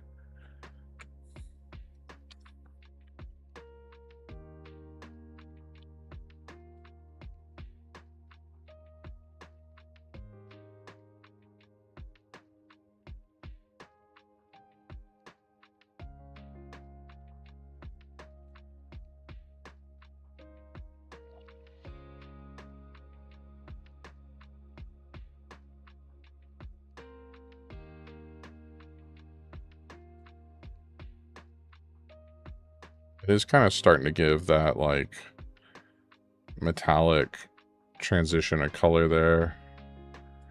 I think I almost went too heavy on the blue in a couple places though. I think it'll be okay, but it's all coming together. It's right. This guy or this guy that I was working on first? I don't remember. Still got some wet paint.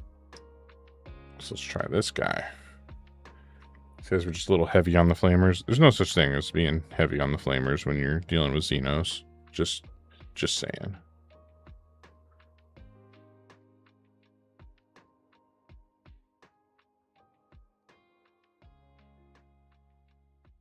Oh, Mini Shinny Kitten made it to 2K points. Is that what I'm reading?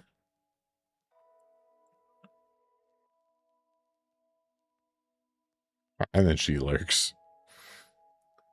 Doing the creep. Do the creep.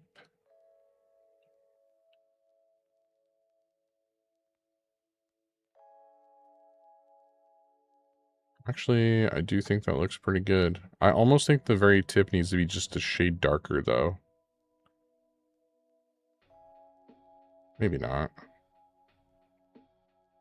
I don't know. Certain angles, it kind of looks like it does, and then other angles, I'm like, nope, that's perfect.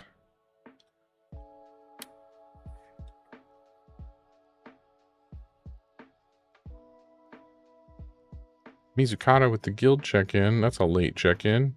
You've been here for a while. Did you just remember? Think it looks just fine? Okay. Then I will also think it looks just fine. You have given me the confidence needed to think it looks just fine.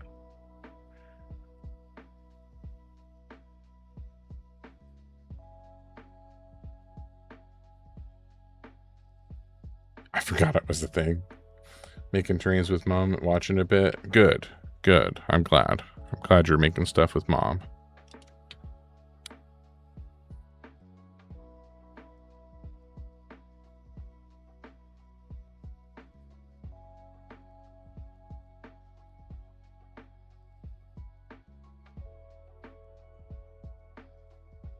Yeah, she's lurking again. Mostly here, but can't chat right now.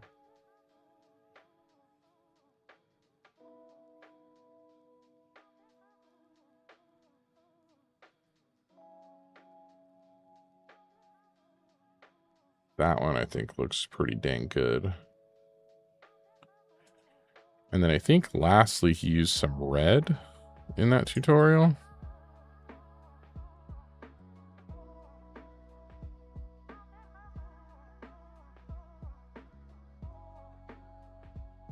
Piston red. Last bit. Okay. I actually do have a piston red that I've probably never opened. So I inherited a bunch of Citadel paint from a buddy of mine. He bought some orcs, he bought some paints, he bought a wet palette, he bought brushes, he bought like a whole bunch of tools. He bought like the drill so you can like drill the barrels and stuff, and you got some tiny drill bits, like you got the little hand drill thing. Man, he bought a lot of stuff. And then he built a few orcs. He tried to paint one or two. And then he was like, this hobby's not for me.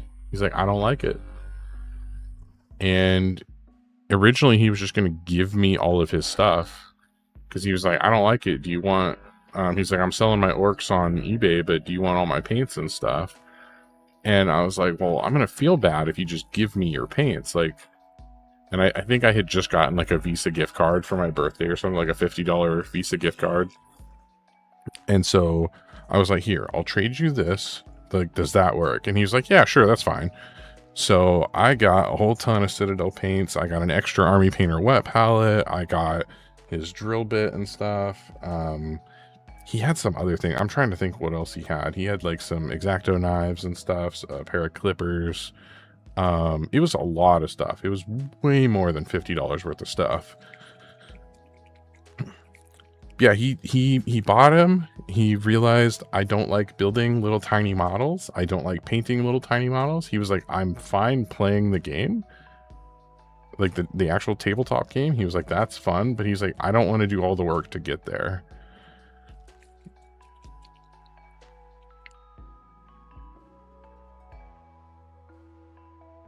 Boy, that is like really shook up now. Good.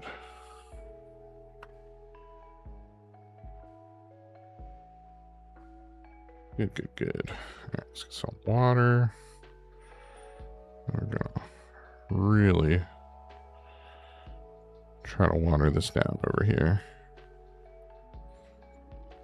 You got a majority of your Lord of the Rings stuff. Friend did the same, bought tons of stuff, hated painting them, sold me his Isengard and Rohan, all unpainted for cheap. He occasionally pays me to paint him and buy stuff from eBay.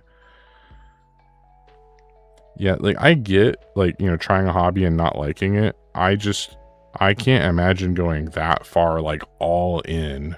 Like, 100% all in, and then realizing, oh, wait, I don't actually like this that much. Like, to me, that's wild. Like, that is such an investment.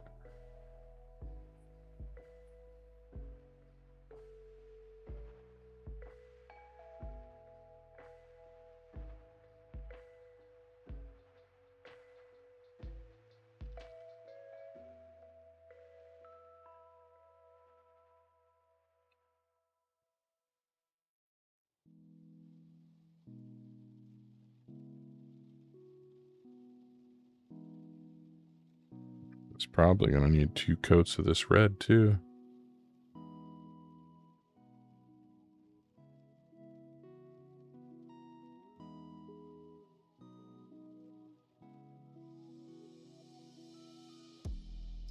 Gotta find the old Lord of Contagion model. I hate the new one they print. I don't know off the top of my head which one the Lord of Contagion model is.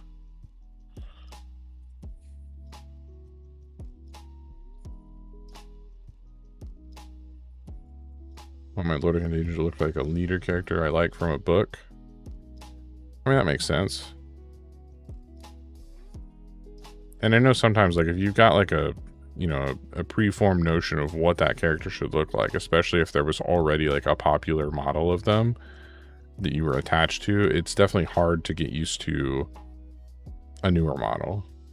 Like, I know some people hate the new Emperor's Champion model for the Black Templar, but I hadn't been attached to the old model yet, so I actually like the new model. But I think also some people are just, like you were mentioning earlier, some people are just, like, so anti-Primaris. Like, anything that's Primaris, they're just like, nope, I hate it. And I think that's silly.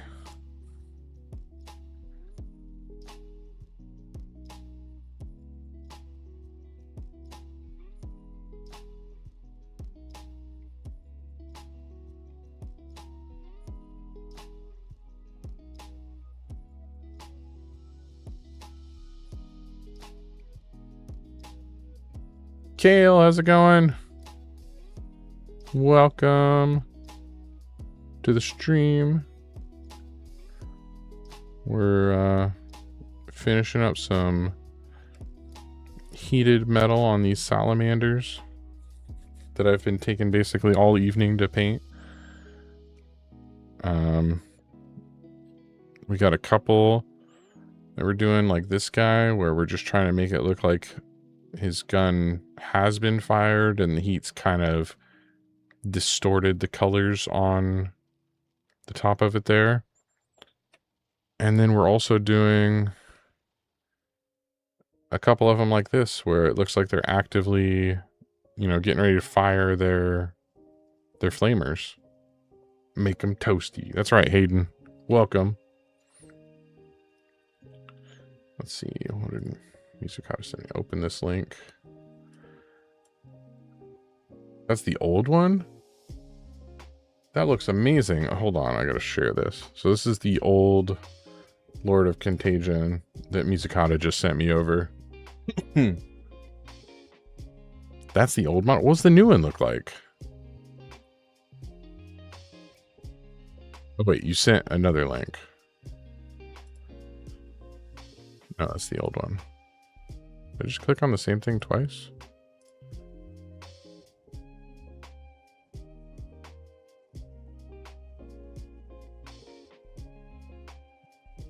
And then this is the new one?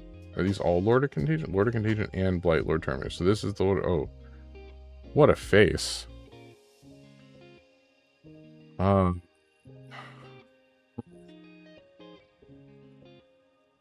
Is there a closer up shot of just him? Kind of. That's not exactly what I wanted. Thanks, Games Workshop. That face, that bothers me a little bit. Yeah.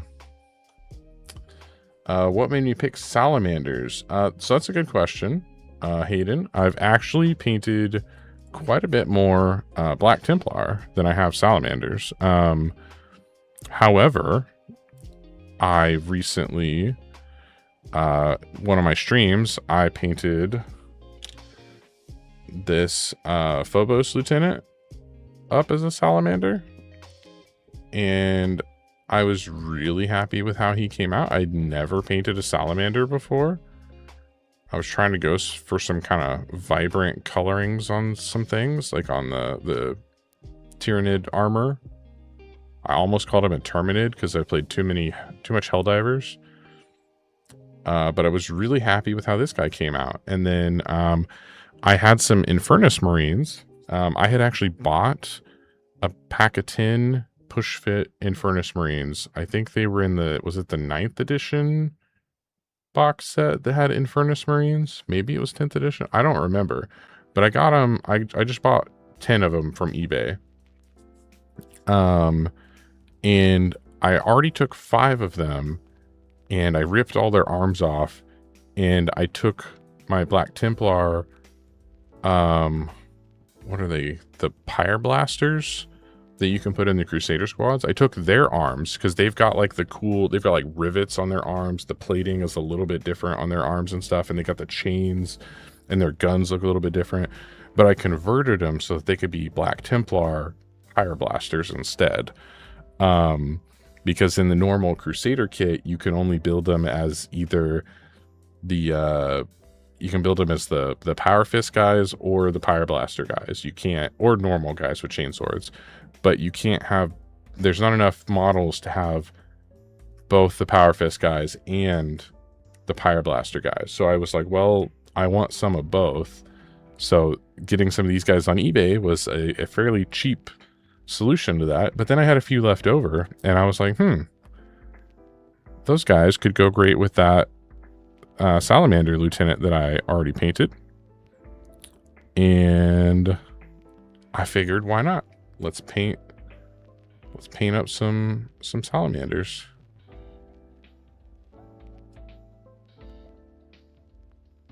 So that's basically my entire story of why I chose to paint Salamanders.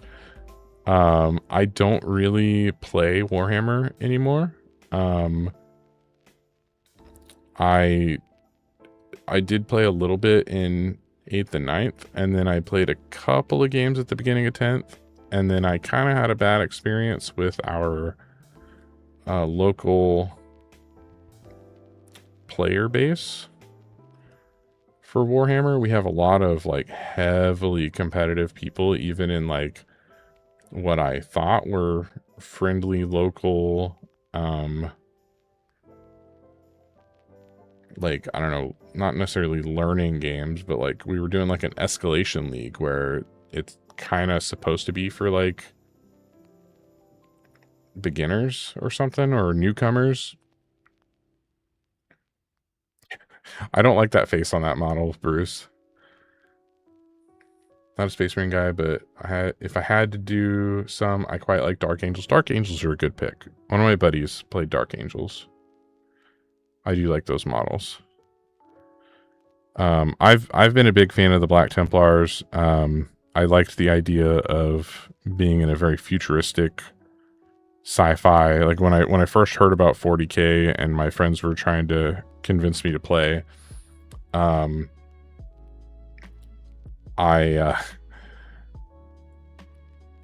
heard about Black Templars and thought, oh man, guys that charge in and fight with melee weapons a lot in a sci-fi thing with guns, they sound crazy. I love that. And yeah, that was most of my reason for choosing Black Templars. But then I also really liked kind of how they looked. Neat, but I'm not the biggest fan of their characteristics. That's fair. That's fair. I was showing some of mine off earlier. Let me pull up a couple of them again real quick, just so you can see what I was doing, because I don't like the well, I take that back. I have a few that I've painted in mostly the standard black with white shoulder pads, but I really liked adding this kind of bronze trim to their armor.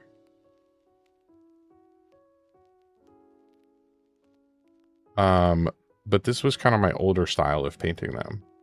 This was like when 8th edition first came out. That's how I was originally painting my guys.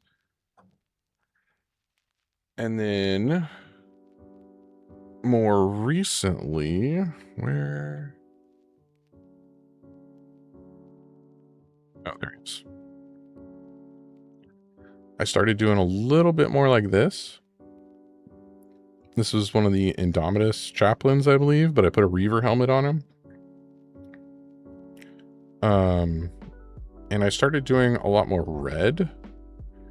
And I kind of changed up the way I did their armor and stuff. I didn't do it quite as grimdark. I didn't just soak the whole thing in a wash. That's kind of what I used to do.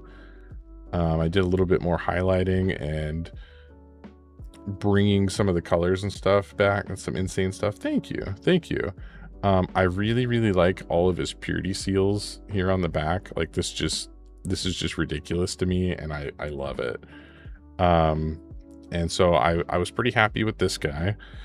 And then I also semi-recently, painted this guy. He's 100% done with Army Painter Speed Paints.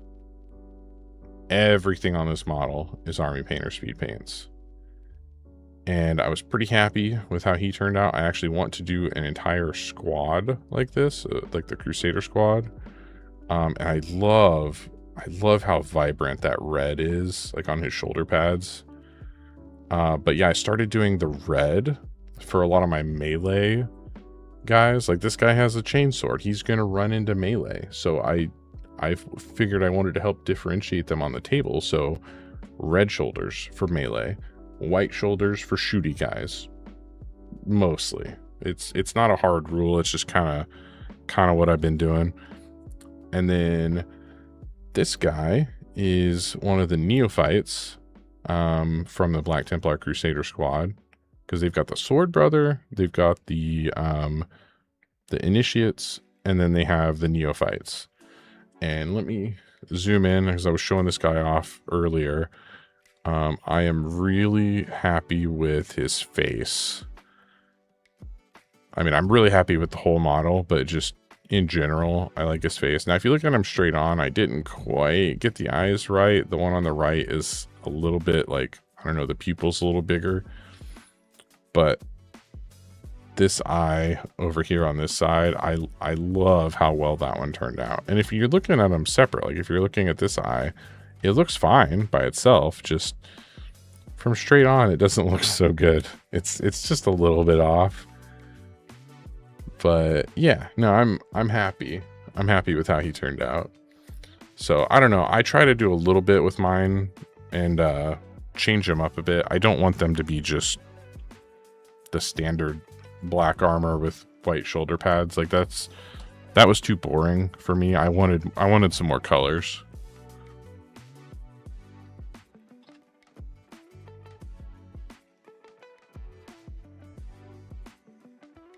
Much better than anything I've put out. Well, thank you. Thank you.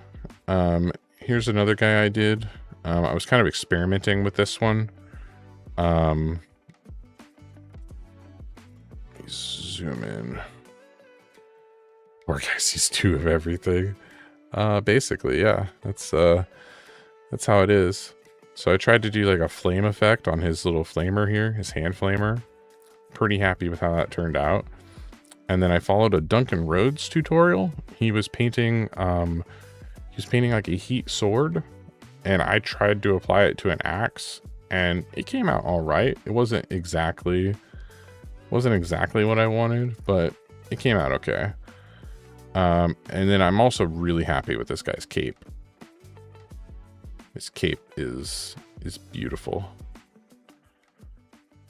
I love the cape. It's such a vibrant red. I love that red. But yeah, this was one that I don't know. I did some work on. I'm happy. I'm happy with him. But I think with just about any like Space Marine chapter, you can kind of adjust the colors a bit and really get him how you want. His peripheral vision's crazy. It really is. He's got that, like, I was trying to think of a really big number, like 300-degree vision or something like that.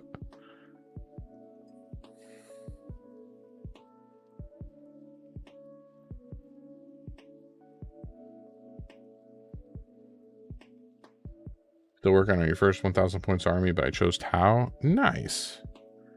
For all the obvious reasons at first, but then I fell in love with everything in the range. They have some cool looking models. I've been wanting to pick up a few. Again, I don't really play that much 40K anymore, but I use a lot of models for other games. I've played a lot of solo and co-op games, like 5 Parsecs from Home. And those types of games are miniature agnostic, so you can basically use minis from any range you want, and you can just kind of use a set of rules for them, and it works. And I really like just picking up a box of something and using them in those types of games. So like I have some Tyranids that I had picked up that I need to paint those guys at some point. But I bought the Tyranids just to use as like generic alien swarm enemies. I have like Termagants, I think is what they are. Phaedros, how's it going, buddy? How you doing? Is your medicine treating you well right now?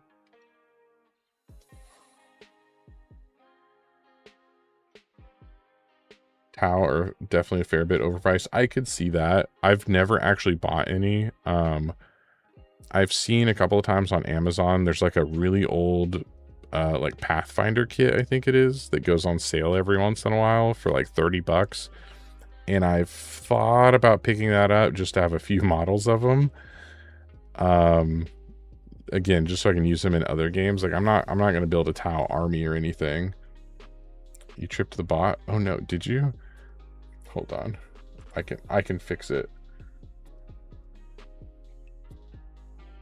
Oh, I don't see a... Did you trip it? I didn't see anything that got auto-modded. Need to shield Trench Crusade some more, especially since you're talking about model agnostic stuff, because Trench Crusade is model agnostic. You do need to shield it some more. I agree. It's comical how expensive the Crisis suits are when they're basically just Terminators. How much? Because the Crisis suits, do they come in a box of just like a couple, like 2 or 3? Or am I misremembering? Am I thinking of something else?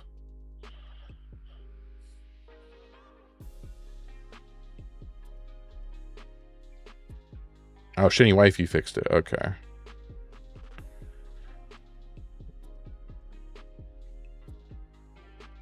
She got to it before I even noticed.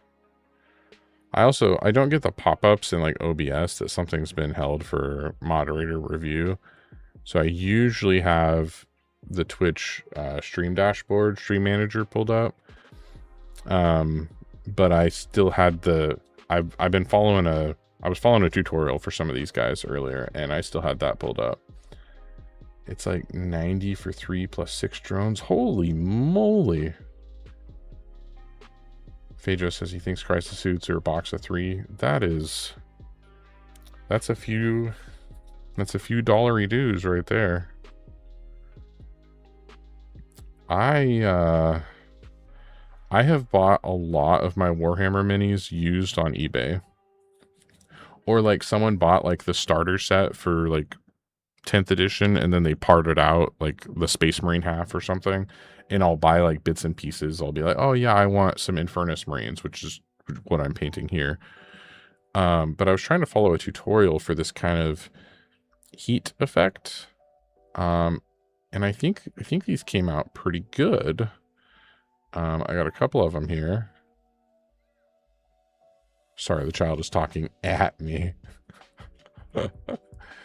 Like I don't think they're perfect, but for like my first time trying this technique, I'm pretty happy with how those came out. I'll definitely be saving that. So Fox, thank you for sending me that reference. That is fantastic. But yeah, I'll have to try that again in the future on some other stuff. How long have I been streaming? Nidos is now on YouTube. Nidos, I have been going for about almost 2.5 hours now, so not a horrible amount of time. The army so far is basically just a combat patrol and Farsight Battle Force box with some flavor thrown in. Nice, and thank you, Fox. I'm very pleased with these guys. Let's go ahead and whoop. I was going to zoom out, not in. I technically still need to do their bases, and 2 of the guys are helmetless, so we can probably work on adding some highlights to those 2 guys' heads, and I think we will save the bases for another time. If I ever need something like that, just holler. You can typically find something. Thank you, Fox. I also like that Trench Crusade is designed like Mordheim and Necromunda to be a campaign game, and it fixes the scenario of suffering a lot of losses, as you can forego looting or whatever after the game to resupply and basically get your warband back to full strength. Oh, that's cool.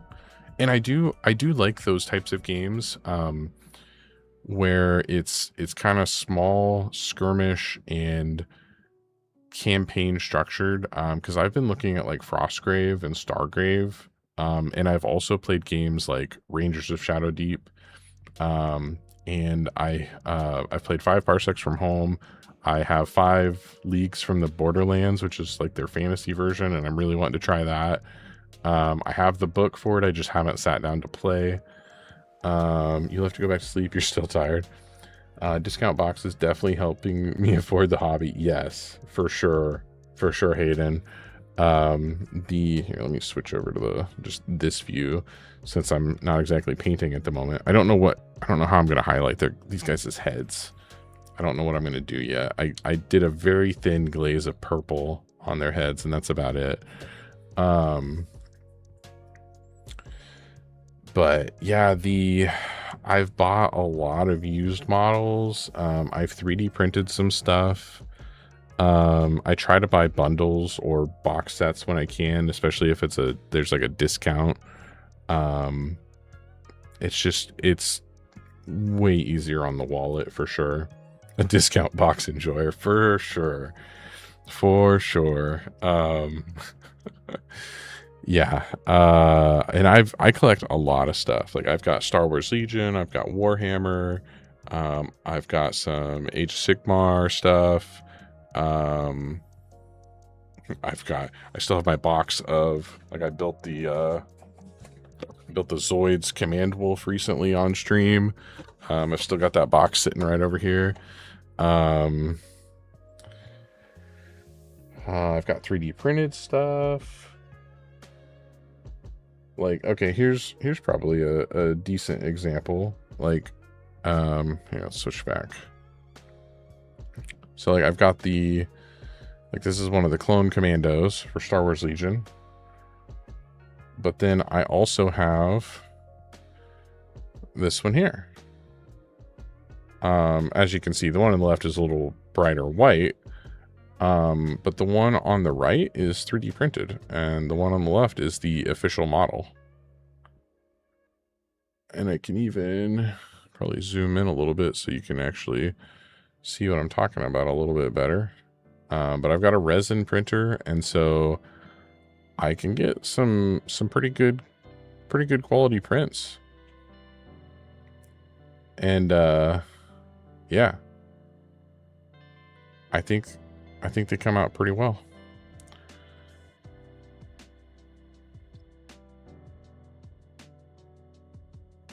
Yeah, Shinny Wifey's like, yes, a lot of stuff. I do have a lot of stuff. Love to get into Legion since I'm a huge Star Wars guy, but one hobby at a time. I would definitely build a Separatist force. Nice. I recently bought the Separatist starter set. I collect pretty much all of Star Wars Legion. I have all the factions.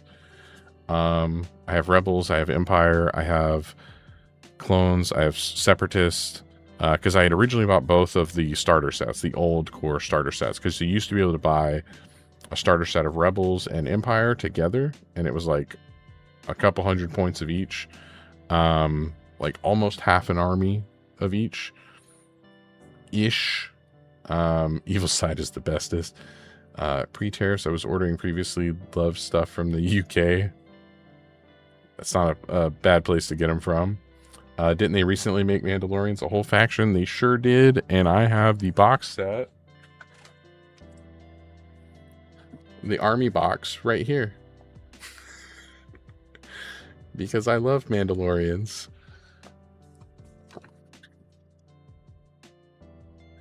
I have some of them right here on my table that I've been building. And I have a couple that are primed and stuff. Like, let's go back here. It's just black though, so it's kind of hard for you to see, but here's one of the primed Mandalorians. They're detailed. They're pretty cool. I'm excited to get them painted. Once I get these Salamanders done, I'm planning to work on Mandalorians next on stream. That's my goal, was getting to the Mandalorians. But yeah, they have them. They also have the Shadow Collective. Like when Darth Maul and Gar Saxon ran kind of the criminal underground for a bit. They're now kind of a sub-faction. They're not like a fully fledged out faction. They're kind of unique. Oh, and it looks like we're on an ad break over on Twitch. But yeah, the Mandalorians are really neat. I'm excited for them. And a lot of their stuff can be like loaned to other armies. Like you can bring like as mercenaries, which I think is really cool. But yeah, the Star Wars Legion is as a whole is significantly cheaper to get into than like Warhammer 40k. I would say even like used Warhammer is more expensive than Star Wars Legion. Like that box there, the Mandalorian box, it's a limited edition box. It came with 33 Mandalorians, and then it came with the Armorer, Din Djarin, and Grogu. So there's 36 minis in the box. And the 33 are 3 jumbo squads of standard Mandalorians. And you can build them in so many different ways. I've been trying to figure out like the most efficient way that I can build them. And it's like you can build 3 Mandalorian warriors and then 3 Mandalorian warrior fire support squads. And so you actually get like 6 squads and 2 leaders in that box, which is really, really good. And my box, even though it didn't advertise it, mine came with the dice and the measuring tools and all the stuff you need. But that box actually wasn't supposed to come with that, I don't believe. But the new starter boxes, like the Separatist starter box, is $100. And it comes with a 600 point army, roughly, in the box. I'm going to bed. Do not talk to me. Oh, Anthony. Thank you for the $10 super chat. It is greatly appreciated. It doesn't let me click the like button next to that. Okay, so Legion army. So the starter sets come with about 600 points. A full-sized army in Legion is 1,000 points. They used to be 800, but they recently kind of they creeped them out a little bit. They gave them some more points so you can bring a little bit more cool toys in your armies. But thank you, Anthony, for the $10 super chat. Greatly appreciated. So yeah, the starter sets come with a chunk of things. You really only need a couple more boxes of stuff, maybe a tank or some heavy support stuff, and you can easily hit 1,000 points. So I would say, like, for Legion, you could pretty easily get into it. And this is, I'm not going to say this is like cheap by any means, but you could have a full army for like $200 to $300 and have everything you could really want for that army. That is not something you can say for Warhammer at all. Warhammer is like $600 or $700 for like used stuff, and you might have a pretty decent army, maybe. It really depends on how much bargain shopping you can do. Shitty wifey with the hydrate, thank you. I was just drinking too, but I'll drink some more. Mizukata spent so much on Death Guard in the past month and a half. But yeah, Warhammer is crazy expensive, and I know like a lot of people, like when I'm telling people who don't play tabletop games, and I'm like, hey, yeah, you can get the starter set for $100. A lot of people are like, oh man, $100, that's expensive. But I'm like, okay, the starter sets for Legion, it's way more than what you get in like a combat patrol for Warhammer. Like more minis, more stuff, because you get in the starter sets, you get they use custom dice in Star Wars Legion. They use movement tools, and they use range finding tools, and it's all really quick to measure. It's all, the movement is faster, because when you have your like squad of guys, right? Let's say you have a squad of 5 guys. You set the movement tool down next to the sergeant so it touches his base, and you just pick up the sergeant and move him to the other end, and then you just grab the rest of the guys and you plop them down next to the sergeant. You're done moving. That's it. That's the whole movement action. You think the Kill Team starter set is an insane bargain on Amazon? 2 Kill Teams, rules, data cards, maps, terrain for like $90. For which Kill Team starter set is that? That is actually a really good deal. $90? Which 2 Kill Teams is in that, Mizukata? Because I actually really like buying like the Kill Teams, and then for like Age of Sigmar, I like the Warcry sets. Angels of Death and Plague Marines. Oh, that's pretty cool. Yeah, do you have a link for that, Mizukata? That sounds pretty cool. Because I don't have any Plague Marines, and Angels of Death, is that just Space Marines? They got stuff like Kill Team lets Warhammer be cheap if you want smaller gameplay. Okay, yeah, Space Marines.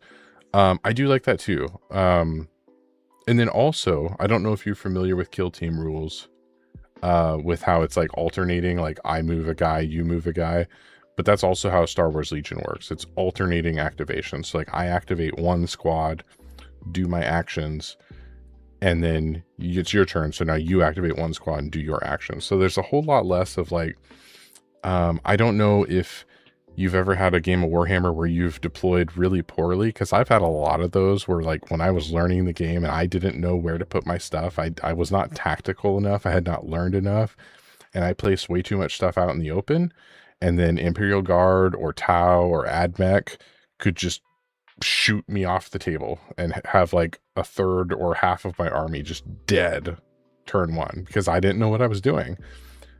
You can't, that doesn't really happen in Legion. They can't like blast your whole army before you even get a turn. they're going to shoot with one single squad. And now it's your turn. And you're like, oh, crap, I placed them poorly. Let's move them out of the way straight to jail. Oh, my gosh, Mizukata, that's a long link. I mean, still, though, because doesn't this also come with, like, some terrain?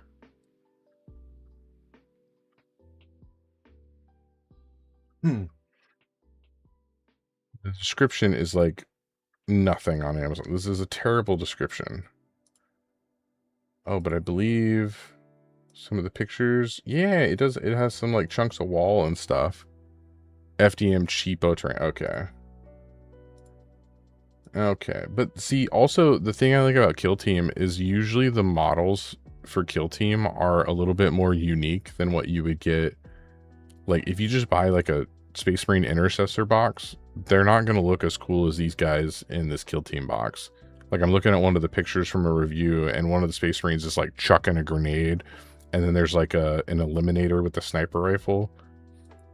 And then, like, all the Plague Marines have different poses and stuff. Oh, you can't buy these Kill Teams on their own? So, yeah. You get cool models. Yeah, they get flavor. That's exactly it. That's exactly Hayden. The Kill Teams just... They're cooler than the standard boxes. Like, obviously, you don't want to just buy, like, 5 of the Kill Teams and be like, ah, here's 5 of my squads for Warhammer, because now they're all exactly the same again. But I like that, like you said, they have flavor. They have a little bit more going on to them. And that's also why I've picked up some of, like, the Warcry stuff, because I picked up, it's like an Inquisitor guy, and he has, like, some kind of soldier guard people with him. A couple of them have, like, crossbows, and then they have, like, some hounds. And I figured that especially in fantasy games, like, the hounds would be really good for different things, and I could probably sub them in for wolves if I needed to, because I don't think I have any wolf minis, oddly. And then the other guys can be bandits or soldiers or whatever, right? Like, I could run them as whatever I want them to be. But they're all kind of unique. It's not like I got 10 guys that are all in almost the same pose or slightly leaning a little bit different, or one of them's walking with their right foot forward and the other guy's walking with his left foot forward, but it's the same pose. Those kind of get boring to me. Like, if I'm building a big army, sure, it's fine. But when I only need a few models from a range, like if I'm going to play 5 parsecs from home or something like that, I would prefer to get, like, a Kill Team box like this, where I can get a bunch of unique looking models. Because, like, those Plague Marines in there look really cool. So, good share there, Mizukata. I appreciate that. You just finished your Plague Marines? Nice. Oh, and they're push fit. Yeah, I don't mind push fit either, especially when they're more custom sculpts.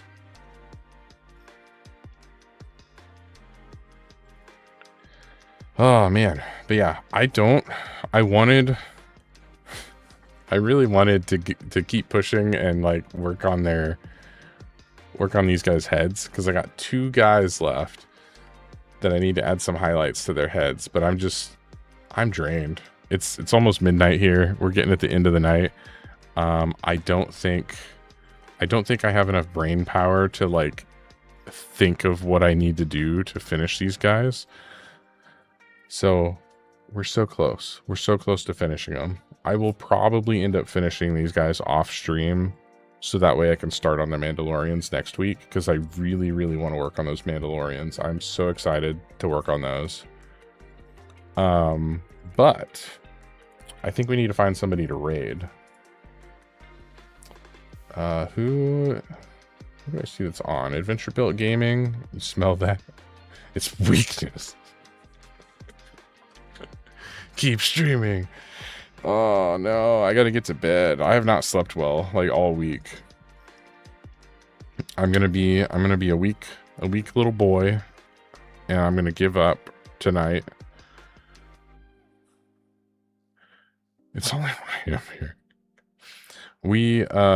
I think I would have been a little bit better, but we had a little bit of an emergency at work earlier, towards the end of the day. We had a whole bunch of alarms go off because our data center that supports all of 911 for our county switched over to battery backups because power was out. So we literally had to run over there and figure out what is going on. Now, oddly, when we got there, power was not out. Power was on. But power was on and our backup generators were on for some reason. And that's not good. We don't know what happened. But that was a problem for not IT. That was a problem for, I don't know, somebody else. I don't know who does that. Facilities, maybe the electric company. I don't know. Something went wonky and stuff was not how it was supposed to be. That's all I know. But yeah, let's look for someone to raid. So I see Adventure Built Gaming says he's kit bashing some robots. He seems to be a pretty cool guy. Oh wait, Mini Shinny Kitten says wait. Is she wanting to show off another toy before she goes to bed?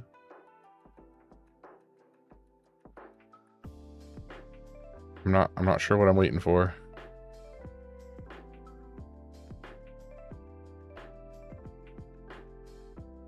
But I'll just discuss raiding. We're not going to raid yet. Hold! Just in case she's bringing something else down. She redeemed it a while back. Did she? I missed it. When? I thought she came down. Is that not when she brought down the dragon? Or have there been 3 redeems and I just am blind?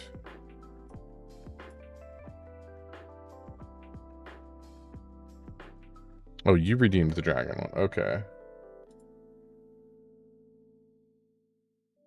Dog and dragon. Yeah, I remember seeing dog and dragon.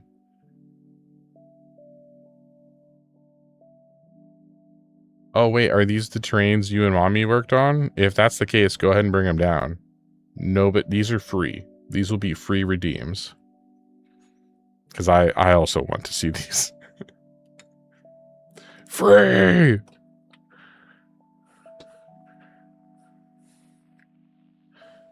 Bring them down!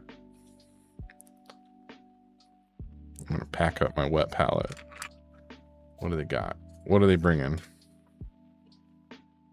She forgot to take her doggy back up with her earlier. Bringing 2 that you made. Did mommy?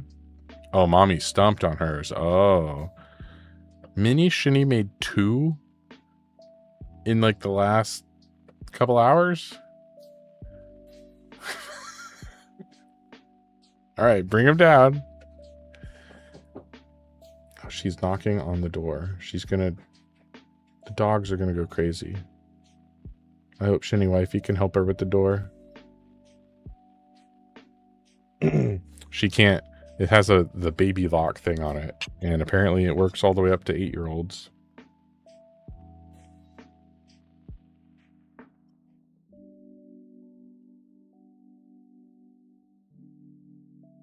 Bring it down too that I made. Ooh, I like this one already. I'm gonna start with the small one. All right, first, let's switch over to the other camera. We have this Pikachu, and he looks like he's like... He fell off of a cliff, and he bonked his bottom, but he fell on a giant bush of flowers. Okay. And he lost Ash, so now he's mad. Yeah, he looks squished. Like he looks like he's in the jar, like pushing out at like the sides, like, oh no. Because he fell. It's because he fell. I like it though. This is a good one. I like this. And I like and this is an old baby food jar, by the way. Really, really great use for these. But that's a good one. I like that. So there's that one back. And then this one, this was the first one. It's giving Alice in Wonderland. This was the first one that I saw when she came around the corner. But it's Charmander.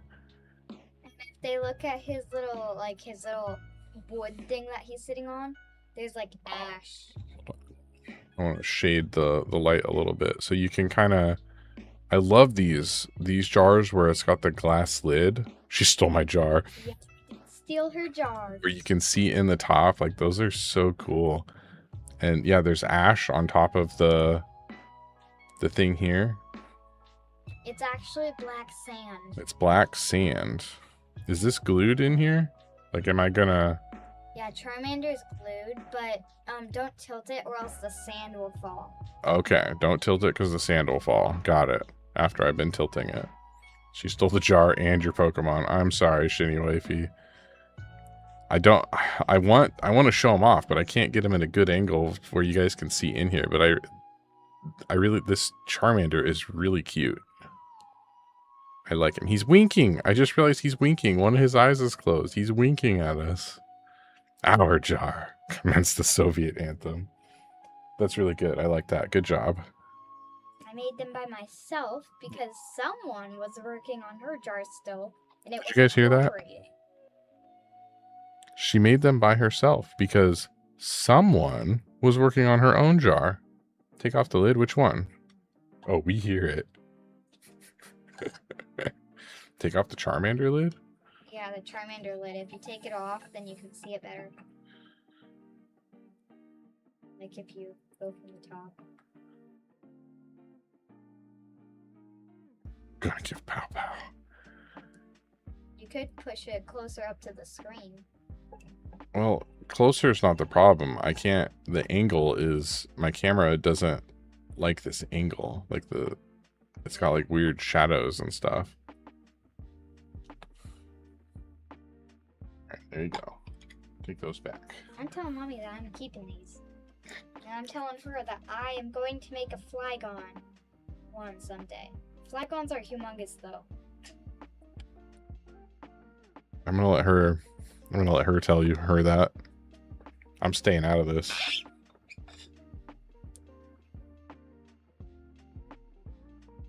The sass. She gets the sass all from her mother.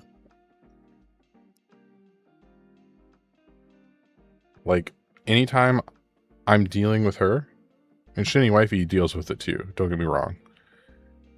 But anytime that I'm dealing with Mini Shiny, it's like I'm working with a shorter version of Shiny Wifey. And not much shorter, like a foot and a half shorter at most. And obviously Shiny Wifey is like, it's a mini me. I'm dealing with a miniature version of myself. And it's the truth. They're the same person.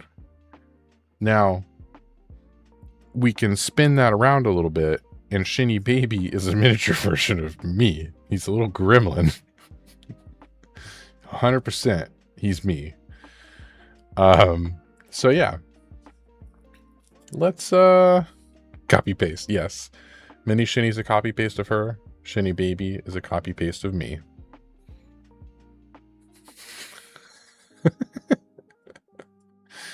Okay. Let's raid somebody. So again, oh my god, how is that so big? Oh, you gigantified it.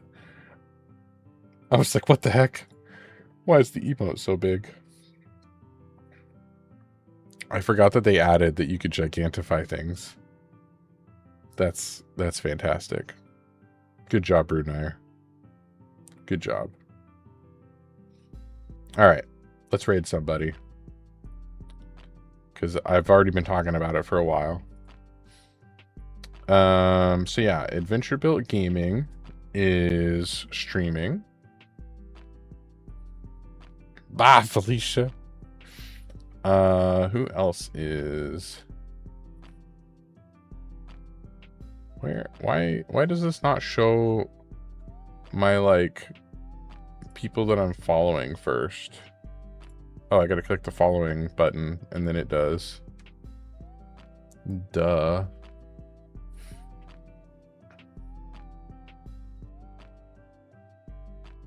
Yeah, Adventure Built, Chill Hangout, Kit Bashing Robots, Side Quests. I don't know what the side quests are.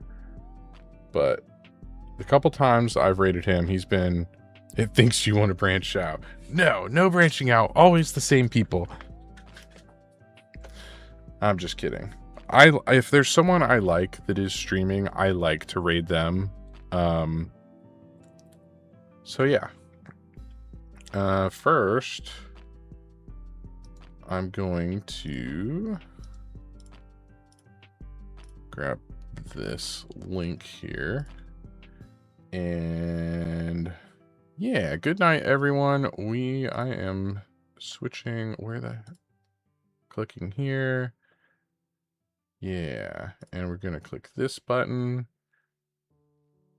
We're getting everyone ready to raid. Have a great rest of your day. Don't forget to stay hydrated. Take care of yourself. Thank you, Saribot. Thank you.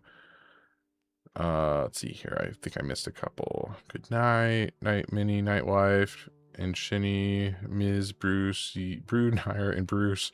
Good night, all, and awesome work on all the stuff tonight. Thank you, Brunire. Thank you. Everyone, have a good night. But let's go raid Adventure Built. And yeah, he's kit bashing some stuff. So this is going to be exciting. I'm also going to post the link over on YouTube for anyone who might be over there wanting to jump over and raid with us. But yeah, thanks for watching, everyone. See you guys next time.